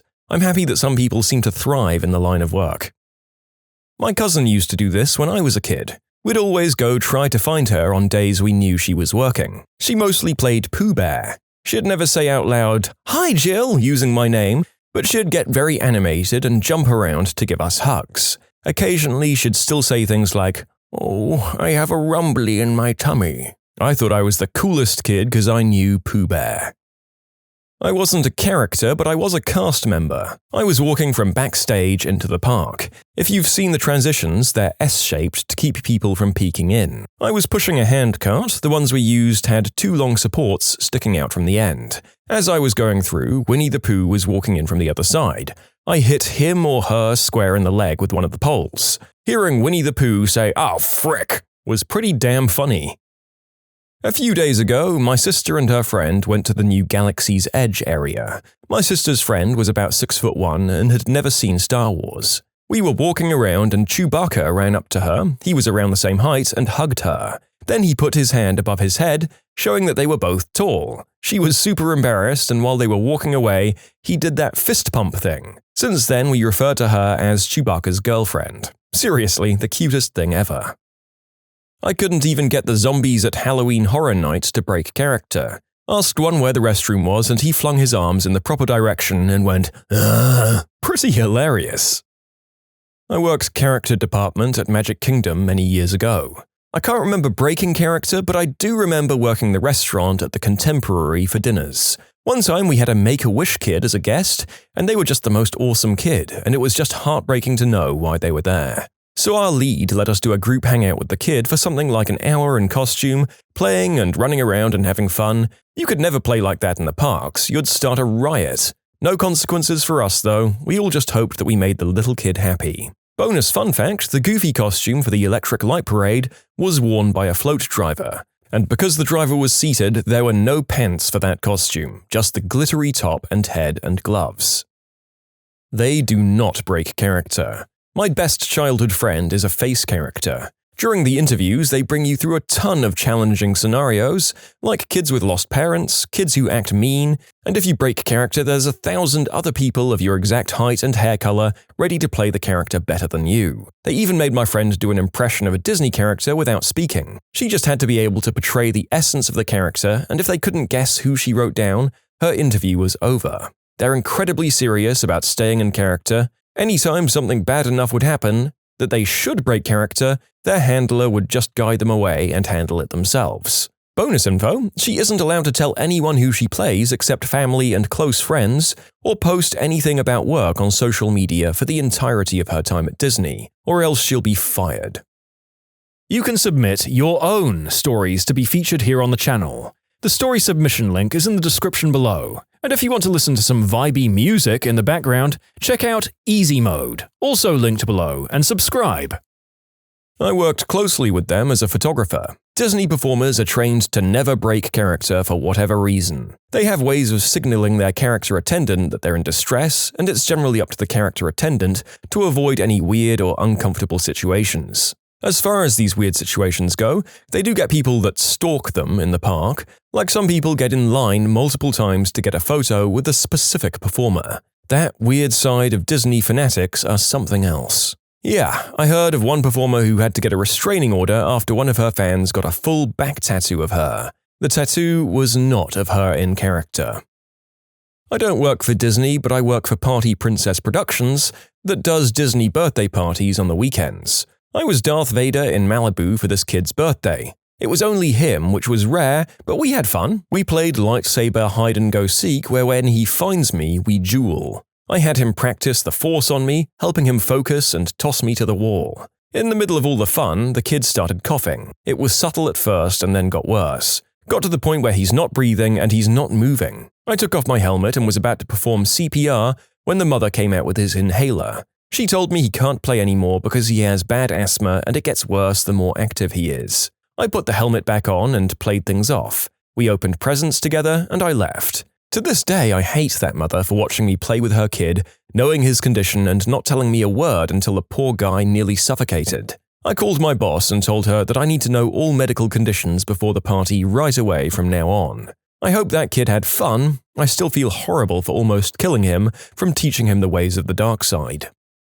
I wouldn't say break, but I was a lifeguard and I had to ban this kid from going down the water slide. Every single time I told him he had to be feet first, and every time he said, okay, but he kept going head first, and it got to the point where the other kids saw him and were copying him. So I banned him, he left and cried to mum and dad, and I had to explain to them why. They left and cried to my coordinator, and they came back saying it wasn't very magical of me. I explained after several times of this kid not listening, other kids were copying him. In any case, I got a stern talking to about being the nice lifeguard who explains versus the mean lifeguard who just yells orders. Later that day, the kid was running across the deck despite several requests not to, tripped and ate concrete. Oh well, don't hate me because I don't feel bad. Oof. So to stay on topic, I don't know if this is some sort of special lifeguard character that plays at Disneyland or if you just have to maintain a character that feels cartoony. But whether they are caricature or not, listen to your safety officials, people. They're there for a reason.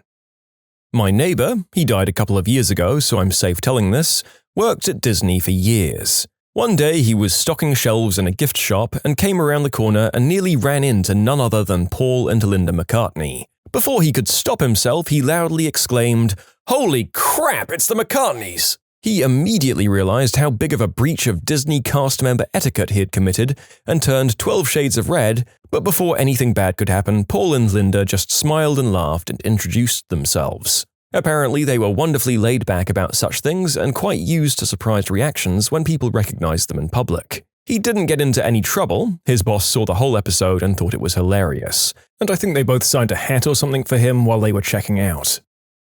A face performer broke character for my husband and I.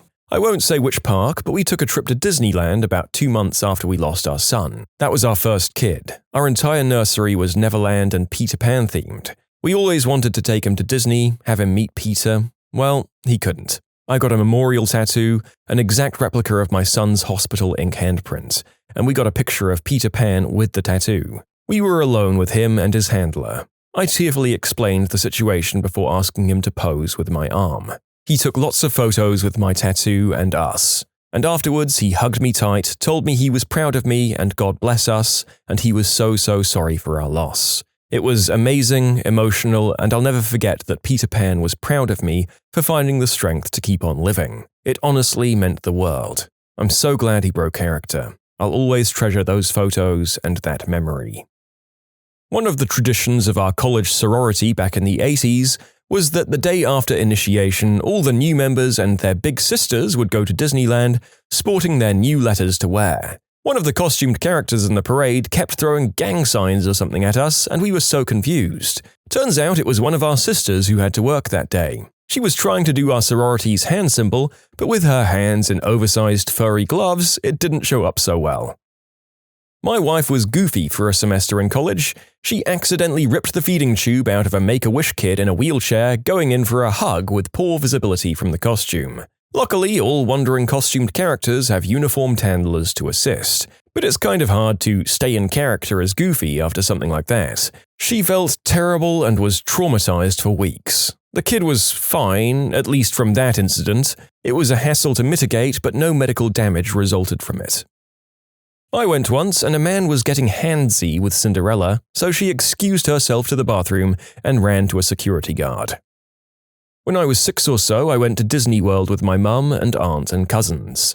I really wanted Captain Hook's autograph, but per his character, he wasn't supposed to give it. I started crying over it, and my mum went and asked him again, nicely I hope, and told him I was very upset over it. He signed my book even though he wasn't supposed to, and I always thought that was neat. So, to Captain Hook from 1989 or so, if you're out there, thanks, and I hope you didn't get in trouble for that. They don't break character. If a nuke fell on Disney, they'd be ushering you into the bomb shelters as Aladdin or whoever they were playing at the time.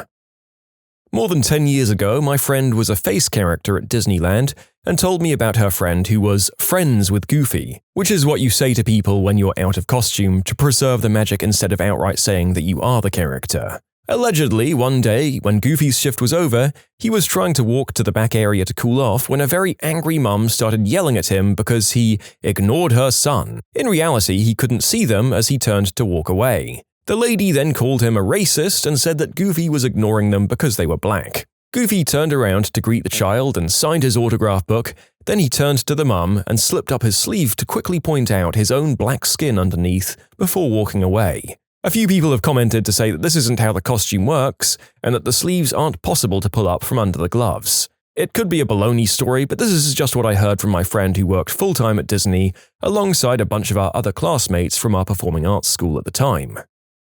I was at Disneyland a couple of weeks ago, and I saw Darth Vader not cutting down younglings. It was just unprofessional as all hell.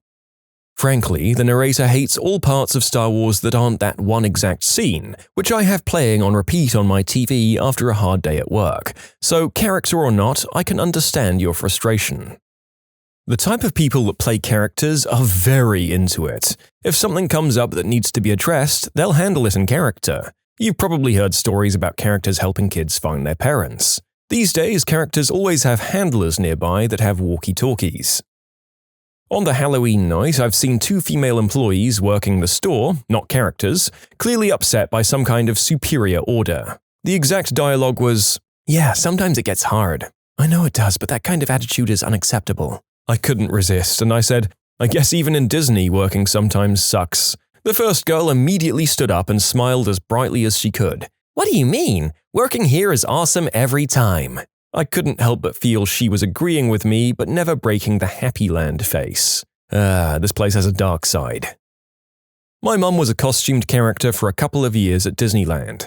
She was very committed to keeping character, but there was one instance where she broke. 2 teens jumped her when she was playing Piglet and started attacking her. At first, she just tried to block and defend herself, but at one point she kicked one of the boys to the ground and pinned him. Considering she's 4'10" and was wearing a 50-pound costume, I consider that fairly impressive. The other kid continued attacking her, and I think she might have yelped or cried out because the kid she had pinned heard her and said, "Oh crap, it's a chick!" Like, no crap, dumb frick. Most of the shorter characters are women because, well, they're shorter. Cast members came to help her, and the kids were banned from the park. My mum got in a lot of trouble for that too, though, because she broke character. If I recall correctly, she was suspended for a couple of days. My family went to Disneyland a few times when I was a kid. My dad was just the worst parent, physically and verbally. We left him when I was 12. He was awful on vacations for just being miserable in general. It was Valentine's Day, and my mum, dad, older sister, and I were at one of the parks. I don't remember which one. All the characters had big red hearts on a string around their necks. My sister was, at oldest, 8, and I would have been 6. We'd just gotten ice cream, and my sister and I were excitedly looking around for our favorite characters. My sister just saw Eeyore, her all-time favorite character, so she turned around, and my dad, not paying attention, ran right into my sister, holding her ice cream cone, and got it on his shirt. He was, to put it lightly, not very happy. She starts crying as my mum starts giving him crap while he defended his actions, saying that his daughter should have watched where she was going. The next thing we know is my sister's being hugged by Eeyore. It shocked her out of crying, and she was so incredibly happy because it's Eeyore. Eeyore just kept hugging her while my mum started taking pictures. Eeyore stopped hugging my sister only to point to his paper heart, then to her. Then he hugged her again. There's a picture somewhere in my mum's basement of my sister and I standing with Eeyore, and my sister's beaming but clearly looking like she had just been crying. I still think about Eeyore to this day and wondered what they were thinking. It was the early 90s when people were still largely expected to mind their business when it came to such things, and reading these other comments make me realize he may not have been able to do anything else anyway, but I appreciate his gesture nonetheless. What salesperson self-owned and lost your business? I've begun researching my next car. I'm not looking to make a purchase for the next few months, but I like to do my homework. I had a couple of meetings cancel on me one day, so I decided to run by the closest Hyundai dealer to see their new hybrids in person. I'm currently a Honda guy. I had a great conversation with the actual salesman, a good test drive, and he understood my plans. We returned to the dealership and I grabbed a booklet on the Ioniq as he went to take the keys back and find me a business card. In the meantime, his sales manager approached me and asked 4 times, "What do I need to do to get you to leave in a new Hyundai?" Refusing to listen to what both the salesman and I were saying. To top the visit off, the manager grabbed my hands and began to pray that I would wise up and get a Hyundai. Over the next 36 hours, I received 11 phone calls and text messages from the dealership, attacking me about getting back in to buy and eventually accusing me of only going in for the test drive gift card promotion that I wasn't aware of. I was at a furniture store looking for a new dresser. I found one for a reasonable price and might have come back after doing some more shopping around if the salesman hadn't tried to upsell a couch despite me saying repeatedly that we do not need a couch. That's why I like IKEA. It's cold and impersonal, which should incidentally be Sweden's national motto. But then what will Finland's be? Cold, impersonal, and violently drunk. A car salesman told me the van I was looking to buy had brand new brakes and tires. God man, pick something less obvious to lie about. I just went back to the van, checked, and sure enough the tires were almost bald and the rotors were grooved to the touch. He got his manager involved and now they're trying to convince me that the work was done. Like how? But I'm apparently an idiot. They didn't say that, but they knew I caught them in the lie, so I just left. This experience was the last straw and it convinced me to buy a brand new car instead. The narrator has done a bit of pre-reading and it seems like the absolute worst of our stories are mostly car dealer related, which just goes to show what many of you have been writing in the comments is correct. Half the people working in dealerships are basically your high school bullies after finding out they weren't qualified to do anything else. Asked a Subaru salesman what the best price he could give me was on a 2014 Crosstrek with 40k miles. He told me the same price that a brand new one goes for. I informed him of that and asked why I'd buy this one for that price instead of just buying a new one. All he said was that they hold their value really well. That was the end of my search at that dealership. I love Subarus. My experience at the dealership was similar. I'd researched online, even emailed back and forth with the dealer and had a price set, but I needed to drive it first. Went in, drove the car, dealer came into me with a price $2,000 over the sticker price and $4,000 over what they'd agreed with online. I'd pulled up my email on the phone and showed it to the manager and left with the car for the price I wanted. But my god, I was livid when they pulled the over the sticker price BS. Called me about 20 times in the course of 3 days while we were in the ICU with our 3-year-old daughter due to a medical emergency. They wanted us to set up an appointment to get a roofing quote. We explained to them multiple times what had happened to stop and would call them back, but they kept calling. I finally went off on the poor lady who called the final time and she apologized so much, but the damage was done and we never called back that particular service. I had a salesman ask to speak to my husband instead of me, as he would never let his wife handle such a big financial decision. Did that go as well as I think it did? Oh, much worse. When I was just out of school and looking for my own car insurance, my dad helped me narrow down companies and contacted an agent for me to get the ball rolling. The agent called me to go over things, but then started trying to upsell me a renter policy on top of the auto policy. Oh, your dad asked me to also set this up for you. No, he didn't. Lying is not a good way to get business from me.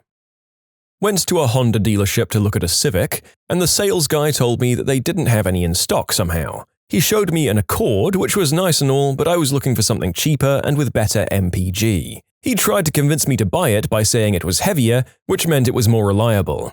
I laughed at him and left. Told the car salesman that I wanted my wife to look at the car so I'd be coming back. He went and got the sales manager, who proceeded to sit down across from me and say the words I won't forget. Let me ask you a question.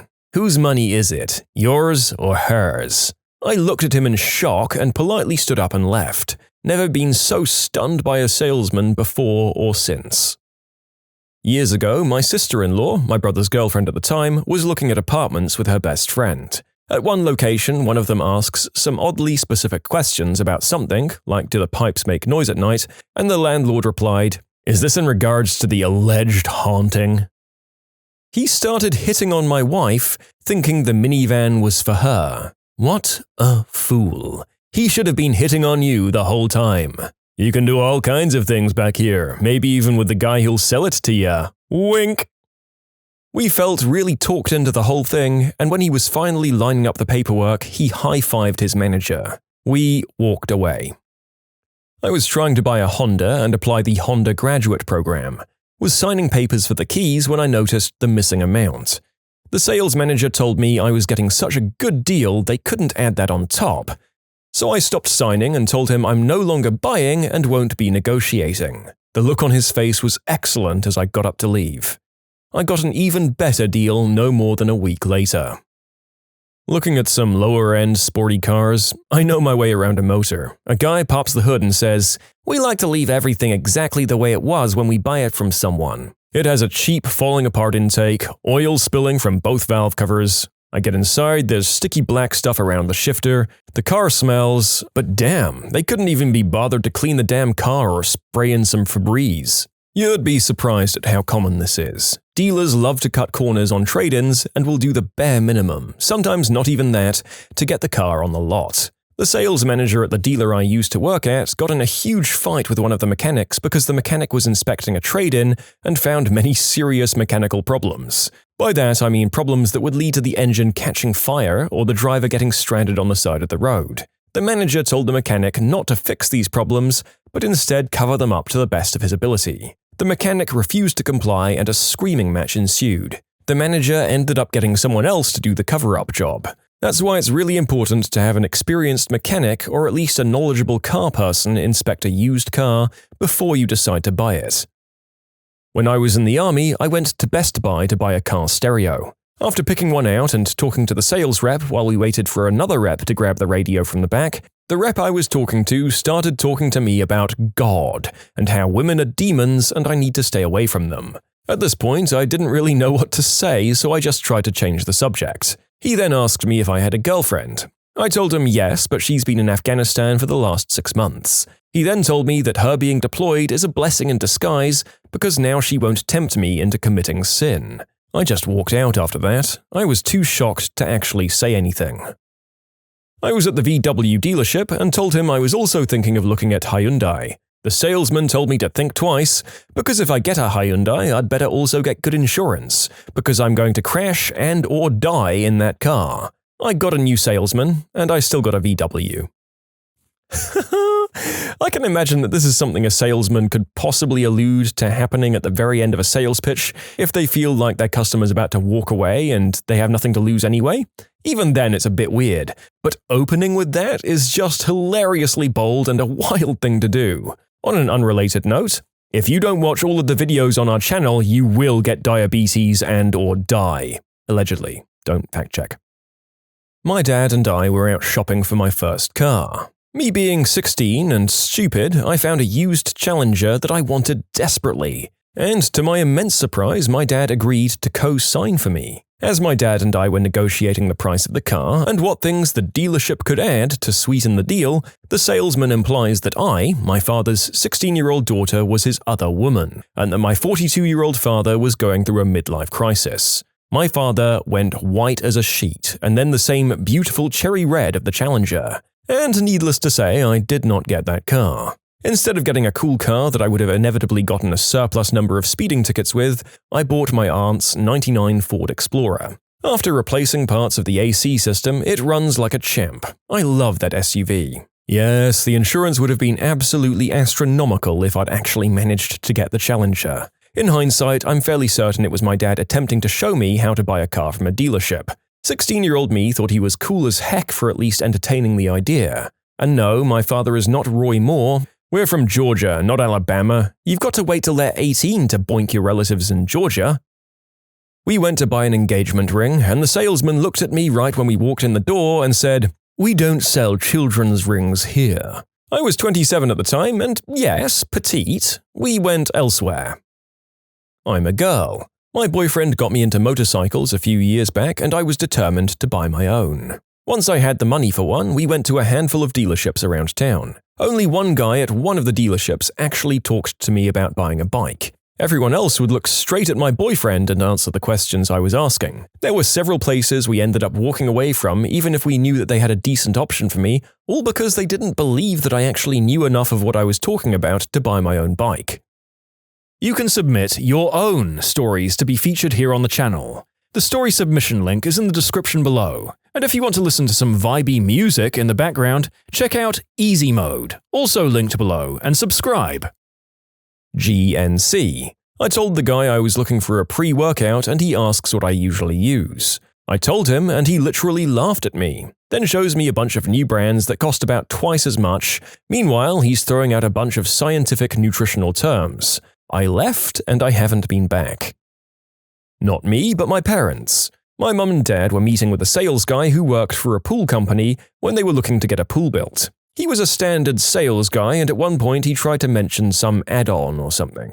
My mum started to interject and the sales guy was basically like, "Oh, don't you worry. Why don't your husband and I talk about the money details?" He said a few other things along those lines and was overly condescending, the whole, "how about you sit tight while the men talk business" sort of mentality. My mum looked at the guy for a second, then to my dad, and then stood up and said, "You know what? I think we're done here." As she and my dad stood up to leave, the sales guy apparently kind of stammered, then smirked, looked at my dad and said, "Oh, come on, okay, let's continue," thinking it was some kind of joke. My dad responded, "Nope, you heard my wife, we're out of here." And that was that.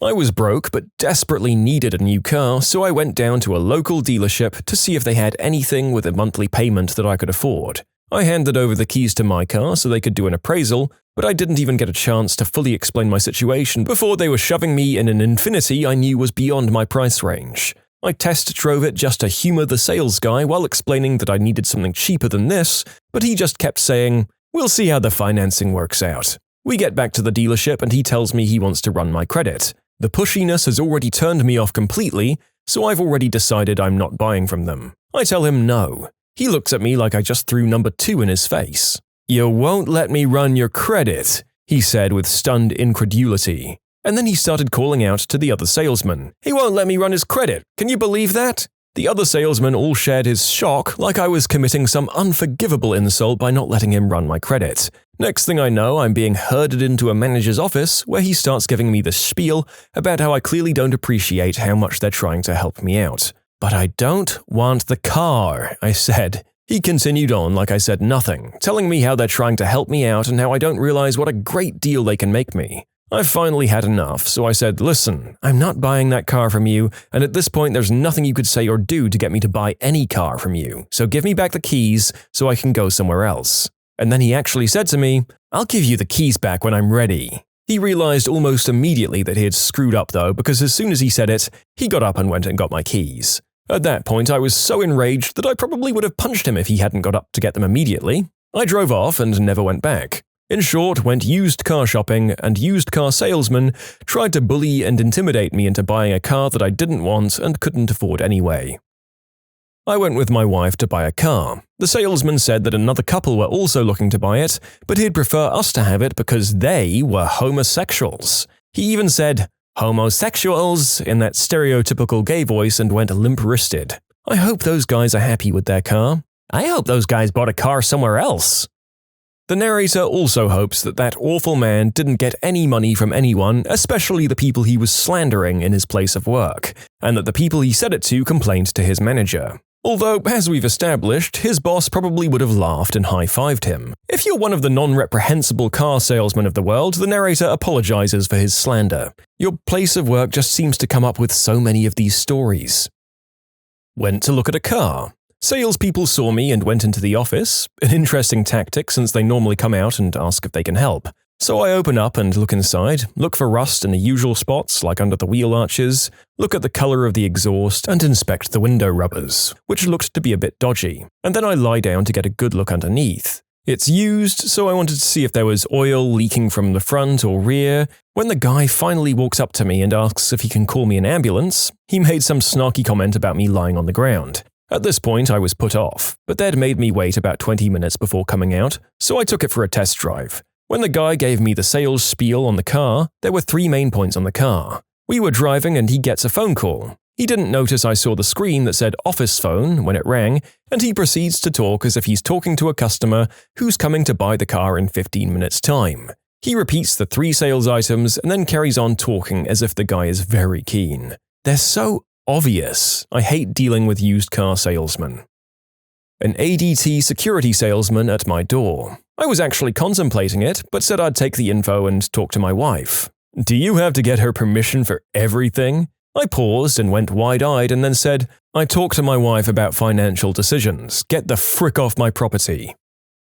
I had a phone salesman call me up and try to get me to extend my phone plan. If you sign up now, you also get a laptop. What kind of laptop? It's red. I had a car salesman tell me, debt is a good thing. It'll teach you how to manage your money, when I objected to $3,000 worth of upgrades. I asked him if this was what he told all of his 22-year-old female clients or if I was just special. He declined to answer. Looking at a wedding venue. It was lovely, the sort of place we were looking to get wed, and the price was okay. But the saleswoman just did a bad job. This is where you and your groomsmen can hang out before the wedding. It's our man cave. He'll be kept out of the way in the man cave. You can have beers with your boys in the man cave. Beers with the boys. She just kept dropping these phrases in. They were a bit stupid to start with, but it was nothing but offensive and grating by the end. It totally turned me off the whole place, and my now wife agreed with me. It felt patronizing, artificial, and just lazy. At a Honda dealership when I had to ask for the keys to my car back for the 3rd time. I only started cursing when I asked the 4th time.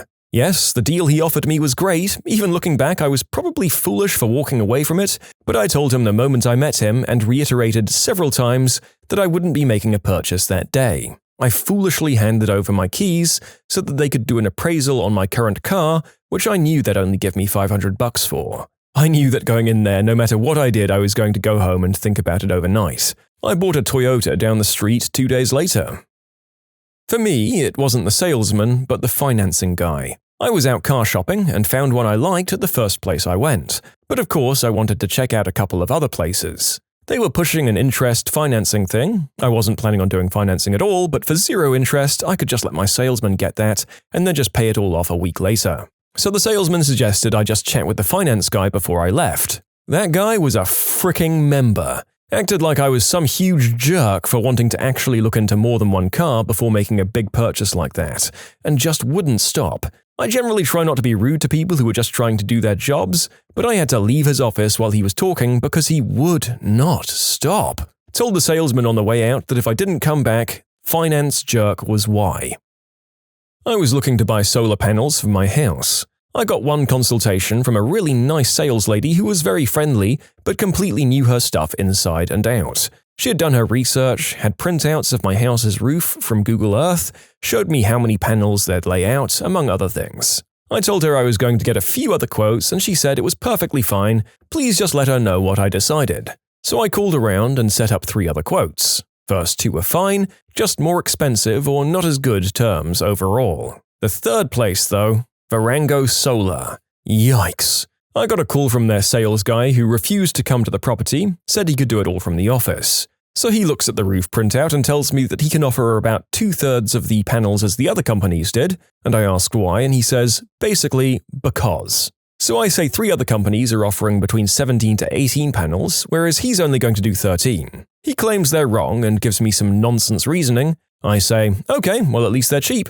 So I tell him thanks, I'm going to go cover all of my options and I'd call him in a few days. I got calls from him every day for the next 3 days. After 2 days of still thinking, he comes back to me and says he's figured out how the other companies got more panels on the roof. They rotated them differently. Go fricking figure. On the 3rd day, I said I wasn't interested, thank you. So I got a call that same day from his manager asking why I wasn't interested. I told him that even though they were the cheapest, their inept sales attitude and extremely pushy manner from every person I'd talked to there made me never want to do business with them ever. He tried to talk me out of my fricking opinion, and I calmly told him to never fricking call back again, please, and hung up. Meanwhile, the nice lady at the other company, now Sunrun, hadn't bothered me once. I called her and said let's do it, and I haven't regretted it one day since. She worked her butt off to get me a very close price to the cheapest option, even after I told her I was going with her company. It ended up only being like $300 more than Varango Solar. How did you hack the system and get a good grade for no effort? Oh, let me tell you the tale of my grammatically challenged roommate at the time.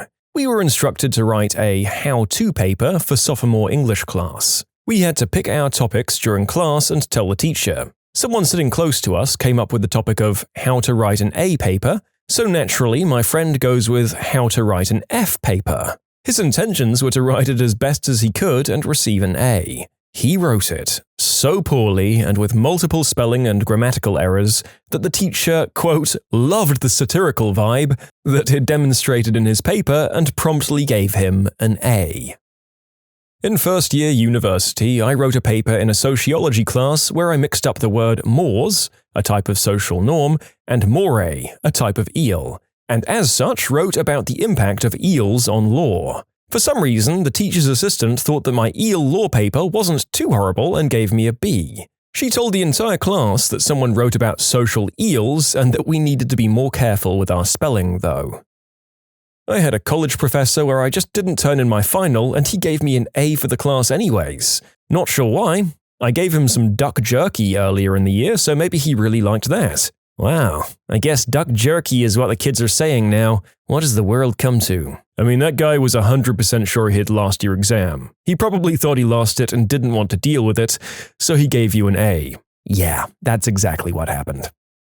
I left one high school shortly after semester break, and all teachers gave me an A because they didn't have anything to go on. Went to another state, and they were so far into the semester that all the teachers decided that they couldn't hold me responsible for what they already taught, so they all gave me whatever grade I came in with. The only time in my life I got all A's. Turned in the same essay twice and got 2 different grades. I did the same with a sculpture. He went on and on about the clear improvements in craftsmanship since last week. I smiled and nodded. I had that with an old boss. She'd never signed the first or second document I bought her, so I'd prepare the one I wanted signed and a backup. I'd give her the real one, wait for her to check it back, give her the dummy one, she'd kick it back, and then I'd resubmit the initial one unchanged and she'd sign it. God, she was awful.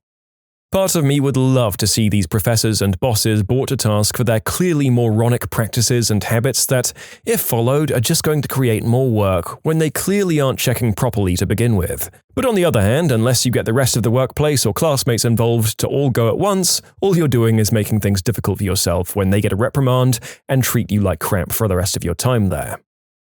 My senior year of high school, I was taking Spanish 12, or the senior level course. I'd been taking yearly Spanish courses since 7th grade at this point, so you'd think I'd be bueno by now. But no. No, I was not bueno. For our final presentation, we had to discuss any topic we wanted for a full 15 minutes. Obviously, all in Spanish. I knew I'd struggle, but I tried all year to actually improve, and I did not. Anyway, I did my presentation on the Oregon Trail computer game. You remember that? It was awesome. I played through and grabbed screenshots of different stages. I named my players after my friends in class. I went the full nueve, you could say. One flaw, I didn't have the vocabulary for a 15-minute speech on my game, so I tried to cheat. Each slide was well done, but what I said was the exact same with small changes. Mi familia es, and then a verb. I even wrote note cards and hid them in my crotch while I sat and pretended they were hidden. I read off them because remembering like 8 verbs was beyond me. Mucho trabajo. I ended up with a grade that would allow me to pass and leave language courses the rest of the year. My teacher knew I was an idiot and gave me a slide, I'm convinced. So I thought I could do the same next semester and signed up for Spanish 13. Easy college credit, I thought. I walked in, same teacher. She took one look at me and wrote a pass to my counselor. You aren't taking this, butt leak. Go find a business course or something. So I did. Now I have a marketing degree that I don't use. Life is crazy, man. I had a bit of a weird teacher in geography way back when I was in the 9th grade. He was always correcting our assignments way too long after we handed them in. One time we had 2 assignments that should have been handed in over the course of 2 weeks. I only did one of them as I didn't really feel like doing the other one for some reason. When we got the assignments back like a month later or something, he didn't actually hand them back out to us, he just told us our grades from a piece of paper he was reading from.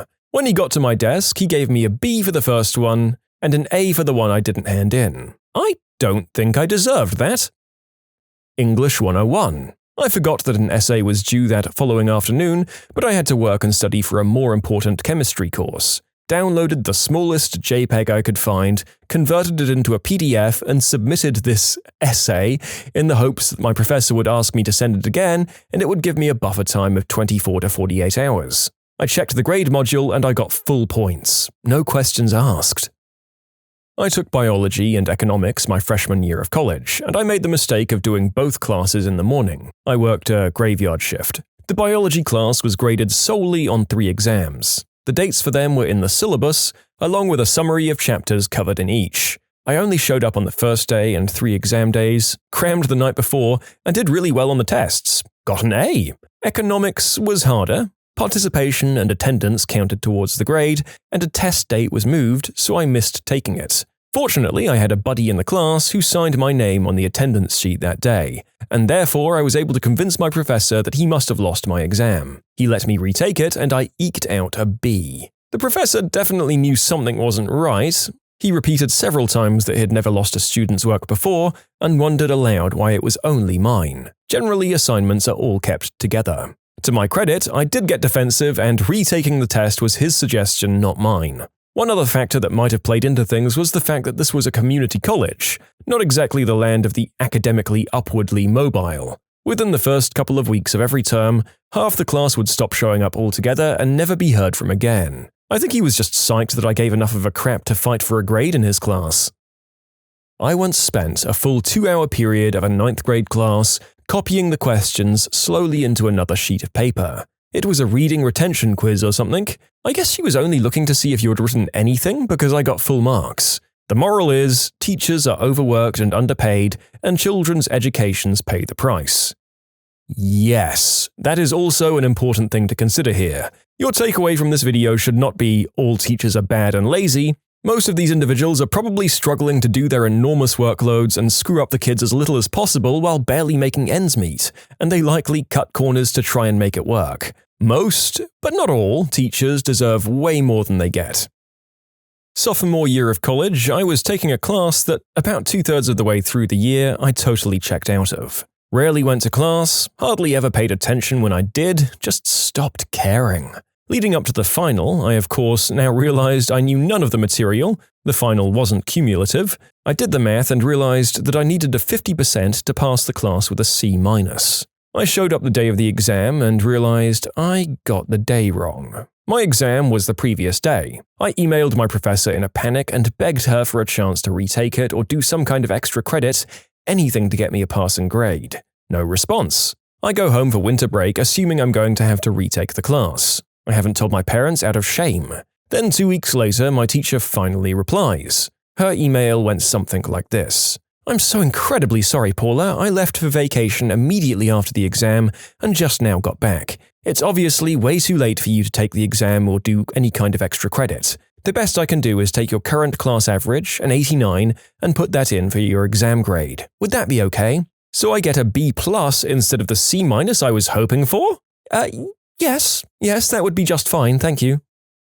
This is from college. It happened very recently. I take programming classes, and our mid-exam was to complete pre-written codes. The purpose of the code was to assign characteristics to a rocket. When the required characteristics are filled, the rocket will launch, and the completion status must be 100% for this to happen. If the completion status goes below 90%, the rocket won't launch. You get the idea. I was never good at programming. I understood the logic, but writing the codes down is like writing in an alien language. The exam was 2 hours, and in the span of 2 hours, my completion status was a mere 20%. My friends got 65, 80%, and even one was smart enough to change the pre-written codes and got 100%. I accepted the fact that I might fail this class, and I submitted my exam. I don't know exactly how the gods work up there, but I got a 95 on my mid-exam. Yes, 95. What the frick? I emailed the lecturer asking how I got such a score, and he said though I didn't get 100%, I implemented polymorphism into the codes, and he thought that was impressive. To this day, I still don't know what the frick polymorphism is, and how in the world I could have implemented it in my program. University, I had an 8 AM class that I would probably skip 1/3 of the time. I missed the day the midterm was given back, so I asked the professor to bring it to the next class. He starts to give me a hard time before looking at the exam and seeing the 100% written at the top and saying, "Good job." I go sit down, feeling pretty smart, and then go to glance through it before the class begins. For the main question, I see a couple of check marks, then triple question marks, nothing else for a page and a half, before the answer was circled with a check mark. Turns out I'd done the problem a wrong way, confused the teacher's assistant marking the test, and then somehow came to the correct answer at the end, so he just marked it completely correct.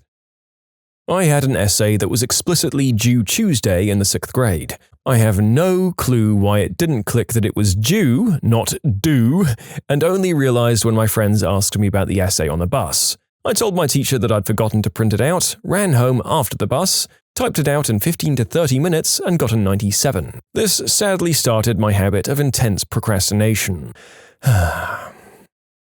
You can submit your own stories to be featured here on the channel. The story submission link is in the description below, and if you want to listen to some vibey music in the background, check out easymode, also linked below, and subscribe.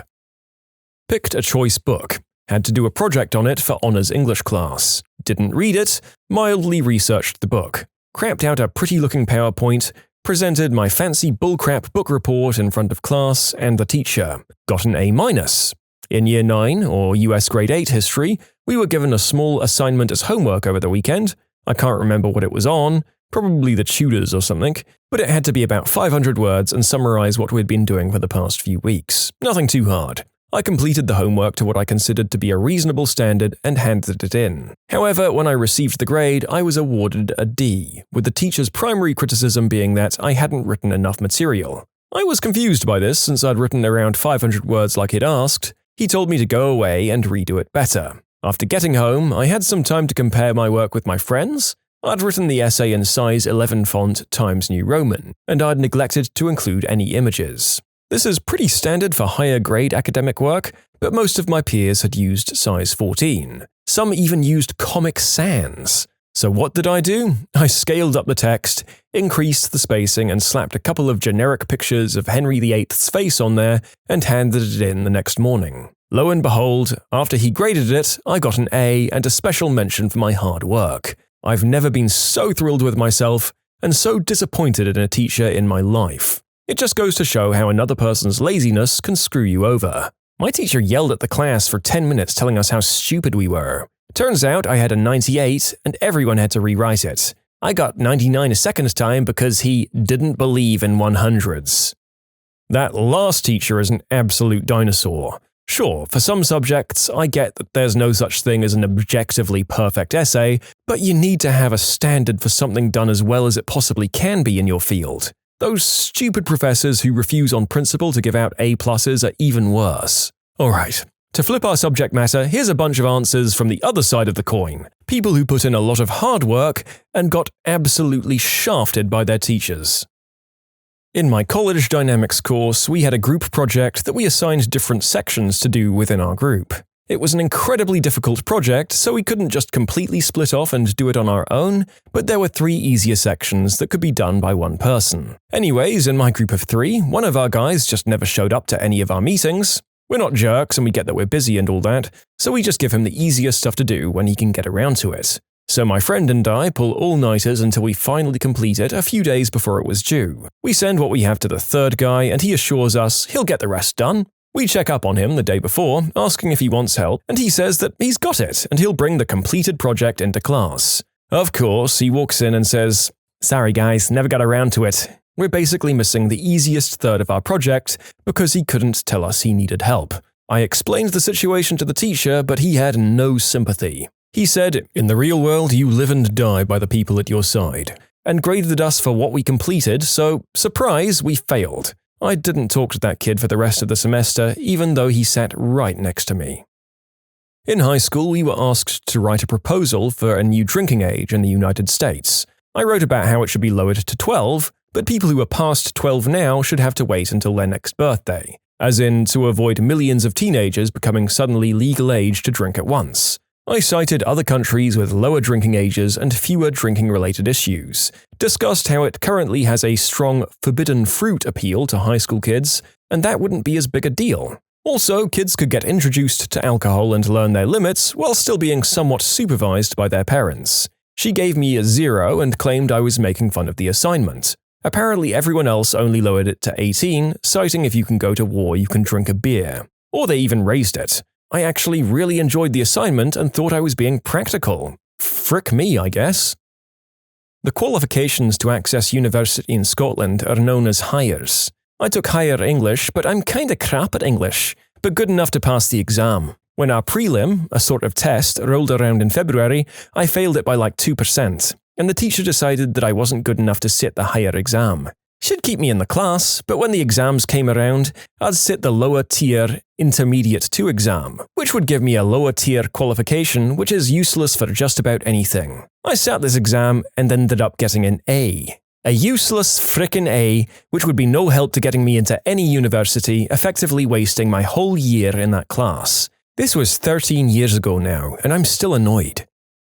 My film studies professor always stressed there are no wrong interpretations of a film, only different ones. She then proceeded to give me a 60% on an essay because, and I quote, "Your interpretation of The Wrestler is simply incorrect. That's not the message the movie was trying to send."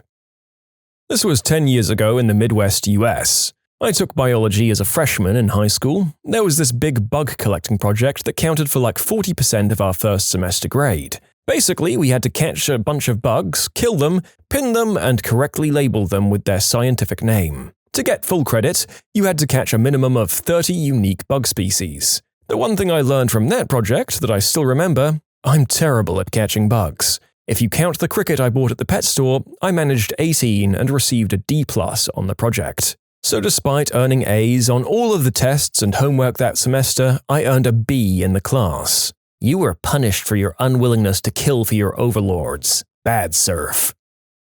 In 5th grade, I was really excited to be assigned our first report for homework. Something about having to research and write up a few pages on the topic that made me feel like I was finally entering big kids school. Anyways, we had the weekend to do it, and my topic was tornadoes. They were randomly assigned, but I was pretty stoked to get a cool one. I spent all weekend doing research and writing up this 4 to 5 page paper on tornadoes with a picture or two thrown in. But I was really proud of it. I got a D because my teacher assumed my parents had done it for me and wouldn't discuss the matter. It wasn't up for a debate in any way. I've never been so crushed. Really killed whatever love I had to learn that year. I still did well in school, but my enthusiasm about learning and doing research on my own was never the same after that. I was in an upper-level political science class that had essay tests. The professor asked us questions and wanted us to explain the answers. Not bad. So I filled in 5 out of the 8 pages in a blue book and turned in my exam, positive I'd aced it. I received a 63%, and when I asked the professor why, he said that although all of my answers were correct, other people had filled in 8 out of 8 pages, and he had to grade all of the tests relative to each other. Ugh, quality not quantity should be the focus, surely. To a reasonable point. Surely, as a teacher, having shorter, better assignments is a plus, right? I'd want to encourage it. Let's get back to some grade hacks. Me and another guy I didn't know too well got assigned a joint presentation on a topic I can't quite remember. I think something to do with tourism in the outdoor industry. We did very little prep work after being assigned the task. Probably 80% of the PowerPoint was made in the hour right before the seminar. We rushed together about 10 slides with info copied from Wikipedia, decided which slides we'd each talk through, and left it at that. The presentation went pretty much flawlessly. We somehow managed to confidently blag our way through each slide as if we knew the topic by heart. When one of us would falter, the other one would jump in with some more bullcrap to cover. Come to the Q&A at the end, and we totally pulled it out of our butts to the point where the lecturer praised us for being so well prepared. I guess confidence is key. In the end, we got the equivalent of a B+. Definitely did not deserve that grade. I got the same grade as everyone else on a group project that crashed and burned spectacularly. I was the only person who did any work while the other 8 members of the group messed around. The group agreed with me and signed a letter saying I deserved an A for the work I put in and they'd done nothing. The teacher agreed and gave me a better grade. I did my senior project on building a computer. Like putting together a gaming rig from parts you'd buy on Newegg or Amazon. Since people think that's an impressive thing, I was able to get by with it no problem. The best part is that I'd already built it. I just assembled it, took pictures of myself putting it back together, talked about how to decide on what parts to get, the core components you need, among other things. I got a perfect grade. I had a Geology 101 class nicknamed Rocks for Jocks. The final was 5 to 7 p.m. on a Friday. We were warned that this was scheduled on day 1, there were to be no exceptions. All finals were to be done and grades to be in by midnight, so anyone graduating would know if they passed that night. During the semester, the professor had a breakdown at the beginning of class. He was using his own money to publish class notes on the web. The school would not compensate him. He then found out he was not only the lowest paid geology professor on campus, he found out he was the lowest paid teaching geologist, period. After his meltdown, he continued on, but his notes were no longer published. Everyone in the class got a B+. I asked people if they thought they should have gotten higher or lower, and nobody thought a B+ was right, but that's a grade most won't complain about. I doubt those finals were ever graded. Another slacker and I were assigned to make a poster on the socialism chapter in The Grapes of Wrath, include quotes and symbolism. We're both very bright, but even more lazy, so we kept putting it off until suddenly it was our turn to present. Thinking quickly, we had a palaver and agreed on a plan. It was a short chapter and he was a theatre kid, so he'd read the entire chapter out loud while I explained socialism as everyone doing their part and asked the whole class to come up and draw something on the whiteboard. So he got up front and he kicks a desk forward, stands on top of it and starts reading while I do my thing. By the end, the teacher was in tears and the smart kids that weren't slackers fumed because they knew what had really happened. But hey, extra credit! In short, spur-of-the-moment decision-making leads to extra credit for everyone else doing the work. Which franchise has betrayed their fans the hardest? God, anyone who's a fan of any Konami game has had it really hard. You love Metal Gear? We're firing the creator. That Silent Hill game we're making with Guillermo del Toro? Cancelled. Now, if you'll excuse us, we have to go and make pachinko machines out of your favorite video games instead of making actual video games. Cleveland Browns. Fire every head coach every 2 years except for the one who went 1-31. My name is Earl? Anyone? How the frick are you going to end on a crazy cliffhanger like that? The show was silly and all, but you got really attached to the characters and you hoped for the best for them. The creator of the show, Greg Garcia, did do an Ask Me Anything a while back and explained the cliffhanger and what the end of the show was supposed to be. Long story short, Earl, Junior's father, was going to be someone famous and that Earl wasn't going to finish the list, but instead he runs into someone doing their own list and finds out his list caused people to have their own lists. He then tears up his list and lives the rest of his life with good karma.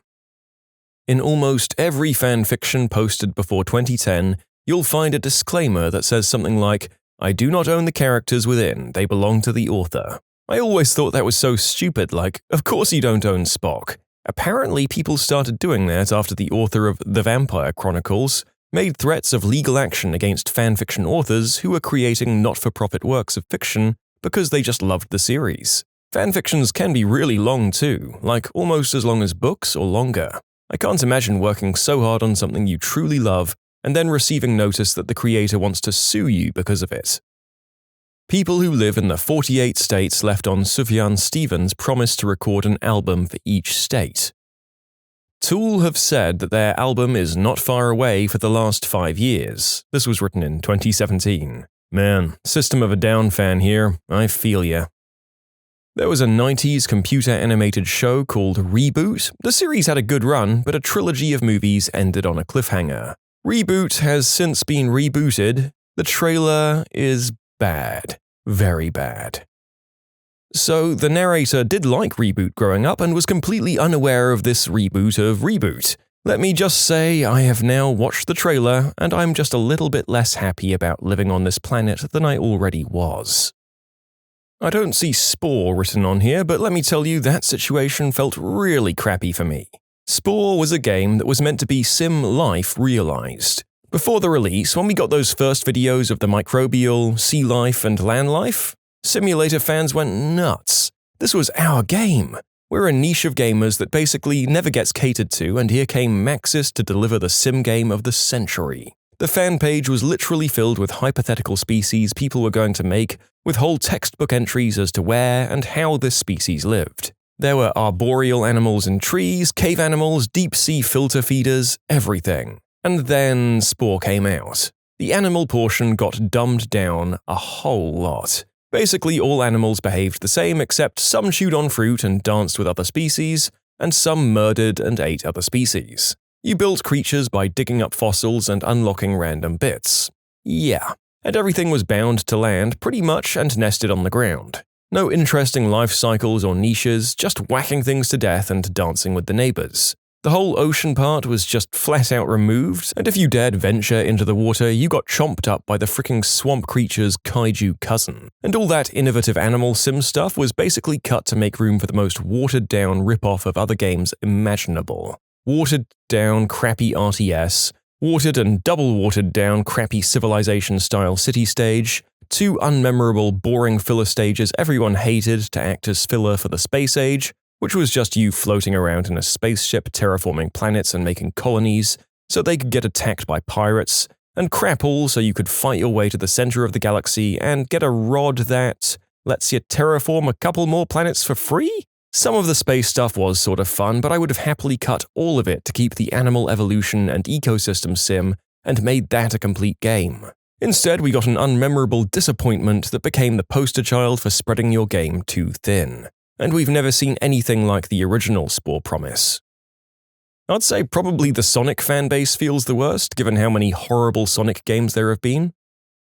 A Song of Ice and Fire series fans. We'll never get closure. Every time I see that Martin dude experiencing something that isn't writing, I taste true hatred. If we're on the subject of authors, then the 3rd book of the Kingkiller Chronicles from Patrick Rothfuss. He talks about how the first 3 are prequels, but it's taken him 15 years and we still don't have those, so... Fans of the Sim games. Sim 4 has DLC for DLC. One of the DLCs for the DLC includes a much-loved feature from the base game of The Sims 3, Create a Style, that was stripped from the base game of Sims 4. Fans of Sherlock, the show. And they don't even know it. Season 4 was a burning dumpster fire. It's like they were writing fanfiction for the Mary Sueist Mary Sue. Fans of the show Dexter. I don't think I'll ever get over the cancellation of Silent Hills, especially since it's pretty clear to me that we'll never get another game in the series, and we'll probably never even get a decent HD release of the past games. X-Files fans. This last season was a joke. The finale had me livid. No wonder Gillian Anderson said she's done. Frick you, Chris Carter. As much as I would have loved to see some more well-done episodes, it just didn't happen. This thing needs to be put out to pasture. Having said that, if they did episodes with no overarching storyline, just all unconnected and basically random cases with no connection, and really explored some strange phenomena, would anyone else be interested? 'Cause I would. You know what? I'm gonna go with Bleach, the manga. I hadn't been into it too deep to care, but from what I've heard, the writer rushed the ending and stretched out the latter half for way too long, leaving a crap ton of characters' fates unanswered along with an equally crappy ton of plot holes. Futurama. I just want Fry and Seymour to finally both actually know what really happened. Philip J. Fry is a tragic character. Fans of The Walking Dead got done dirty. How I Met Your Mother fans stuck with it through a rough final season just to be given a gosh-awful finale that broke up Barney and Robin in all of 2 seconds after building their relationship for such a long time and returned Barney to his old self after so much development. Not to mention the dead mother in the show called How I Met Your Fricking Mother. Ugh, I was actually on board with the final season by the end. Robin and Barney was meh, but by the end I bought them as a couple. Then the finale just completely undoes all of that because… I wasn't too upset by the mother's death, to be honest. It was a reminder that not everyone has a happy ending, but we should still enjoy it while we can. What annoyed me was the fact that they peed all over Ted's growth and finally realizing him and Robin were never meant to be and letting her go, by just bringing him straight back to where he started like he learned nothing over the course of the entire show. I mean, there was literally a scene of her floating away. How much more on the nose could they have gotten? Add into that the Barney and Robin stuff, and that finale was such a piece of garbage.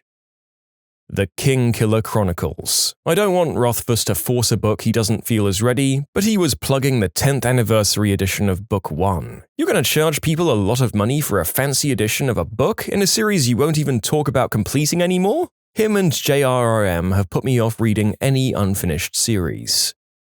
Yeah. The narrator occasionally checks up on Rothfuss's Twitter to see where he is and sees him streaming video games or playing D&D or whatever, and it's like, I'm happy for you, but man, I would love that final book you're always saying you're working on sometime. Oh well. Half-Life fans. I've been doing this since Half-Life 1 was in magazines, and I was so excited by the sci-fi shooting game, I installed Steam before Half-Life 2 came out. I watched Gabe go from, we're moving to episodic content in order to release games quicker, to releasing 2 fantastic games relatively quickly, to quite possibly the most painful cliffhanger of my life. It's made worse by the fact that the end of episode 2 gives you a ton of hints and hooks about some of the prime mysteries in the world, in an astounding first for the entire series, and now we've been left hanging with absolutely no closure for about 10 years. It would be one thing if they said, officially it's not coming, but they haven't. Just an endless stream of no comments and we aren't discussing that at this time, breaking my heart more and more. I'm nearly 30 years old and I get way more bothered about this than I should, but I can almost trace a line directly back to that kid in elementary school salivating over a PC gamer, to the teen who rode his bike to 2 different EB games to get the G-Man box, then to that guy fresh out of school playing through episode 2, to the adult sitting here, medicated on green herb, typing about how badly he wants some real closure. Epistle 3 is almost closure, but real closure is we aren't making Half-Life 3, or Half-Life 3 releases on this date. Halo. Halo 5 no couch co-op? Come on. Honestly, 343 Industries ruined Halo. The franchise lost its touch, and with each new game it feels more and more like an average FPS. I can't believe Bungie would go give up Halo so they could work on that sweaty pile of crap that is the Destiny franchise. Honestly, I was still on board after Halo 4, even if I didn't like the new enemies very much, since I liked the story taking new, darker, and more narrative turns, including that one thing that happens at the end. Then Halo 5 comes out and retcons the tragic and meaningful ending of 4 within minutes, and had a plot that felt pointless. Not to mention that advertised the whole thing about Chief going rogue and Locke trying to take him down. Then in the actual game, it just turned out Locke was following him to find out what was happening, and was just confused the whole time.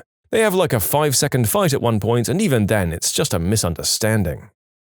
I would normally say Mass Effect, but the way EA has come at Star Wars, I'll go with that. Granted, Star Wars fans are the worst. We hate ourselves. A true fan hates all the movies. Thanks, guys. I hate you too. Arrow fans. 2 words. Felicity Smoke. Teen Titans. You can submit your own stories to be featured here on the channel. The story submission link is in the description below. And if you want to listen to some vibey music in the background, check out easymode, also linked below, and subscribe.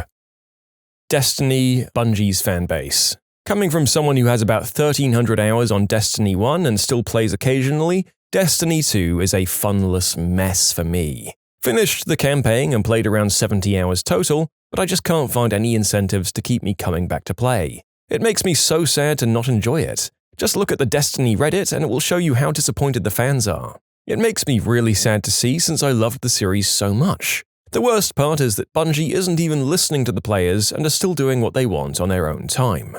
A new update is supposed to come out and improve the game's basics and play speed, but I don't even think I'm going to bother trying it because it's not a big enough difference to keep me coming back. First Alien movie. Wow, that was good. Then Aliens. Okay, this was an 80s action flick, but still good. Alien 3? Wait. Alien 4? What? Prometheus. Oh, okay, new direction, I'm feeling it. And Alien Covenant. Ridley, stop, you have people who care about you. Berserk. No Man's Sky, at least just after its release. I was looking forward to the game and I enjoyed it when it came out. I was even a little surprised by the resounding disappointment surrounding the game at first. But you see, in the months leading up to its release, I watched all the gameplay videos with the volume muted. No commentary, no music, just video. I also hadn't seen the trailers and only watched them out of curiosity after the game was released. It was kinda like Sean Murray had studied all of the hype Peter Molyneux had built up for each game in the Fable trilogy, but then neglected the backlash. What do you think is going to happen when you build up hope for a hypothetical game but fail to deliver on any of your promises? A quick payday and a loss of trust from the community that hasn't been seen in the industry for years. So yeah, they betrayed the people they got excited for a game that they never planned to make. Luckily, they eventually redeemed themselves many years later, by completely changing the game. I came here expecting to see someone else writing about Firefly, and I'm leaving disappointed. So many intriguing arcs were set up that could have been deeply developed, from what exactly they made River, to Inara's illness and relationship with Mal, and his emotional growth. Also, more of Book's backstory than was resolved in The Shepherd's Tale. I'm glad we at least got Serenity to tie up some loose ends, but I constantly rue that show getting cut short.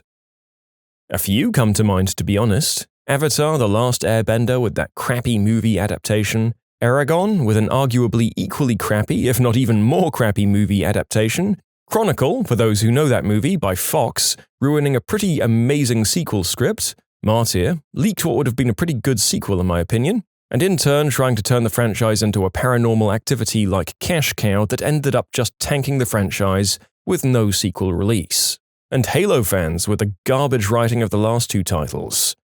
This comment was written in 2017, and the narrator is laughing a little bit, because if what you were getting from Halo in 2017 was betrayal, what do you call that TV series from the last few years? Waiting until the grief at the betrayal had passed, turning up at your door in the middle of the night and then setting you on fire?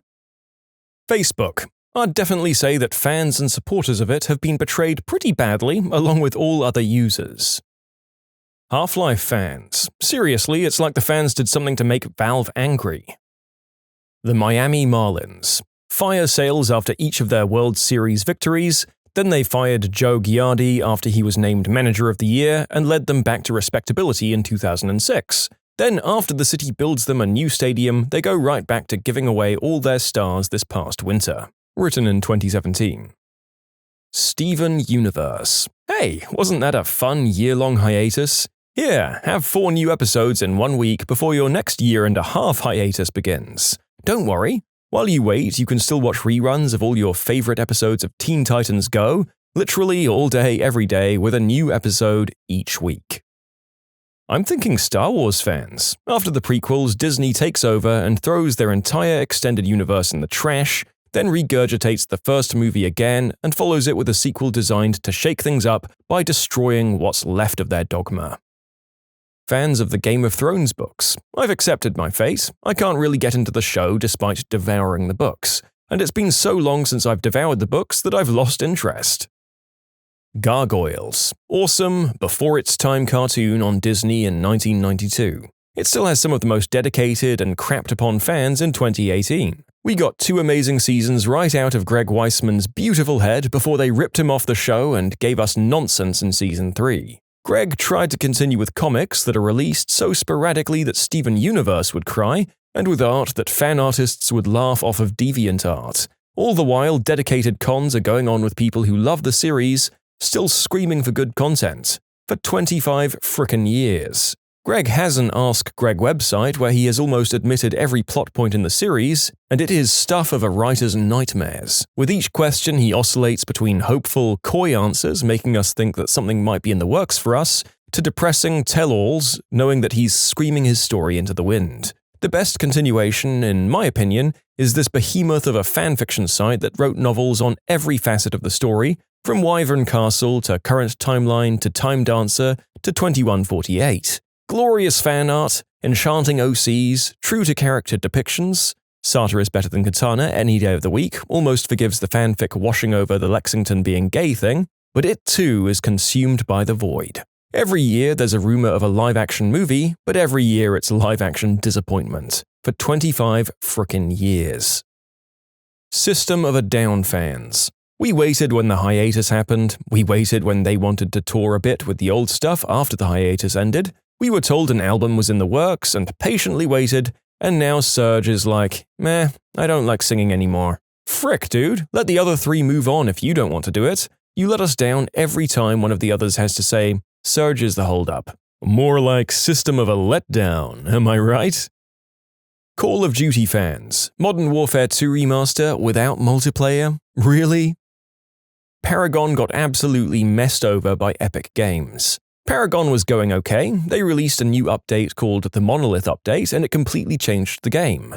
No one liked it, but Epic Games continued to develop without listening to the Paragon community. One day they told us to all go try their new game, Fortnite. We all played it, and they even gave everyone who paid for Paragon Founders Edition a free copy of the paid Fortnite mode. Then 2 months ago, they announced the closing of Paragon due to it not being successful anymore. The game died because we helped them launch Fortnite and because they wouldn't listen to us when developing Paragon. They gave everyone a refund for their purchases, however, many people are having trouble getting their refunds. As an alternative to waiting for our refunds, we can immediately cash out in V-Bucks, fricking Fortnite currency. I am teed right the frick off and I'm out of this witch.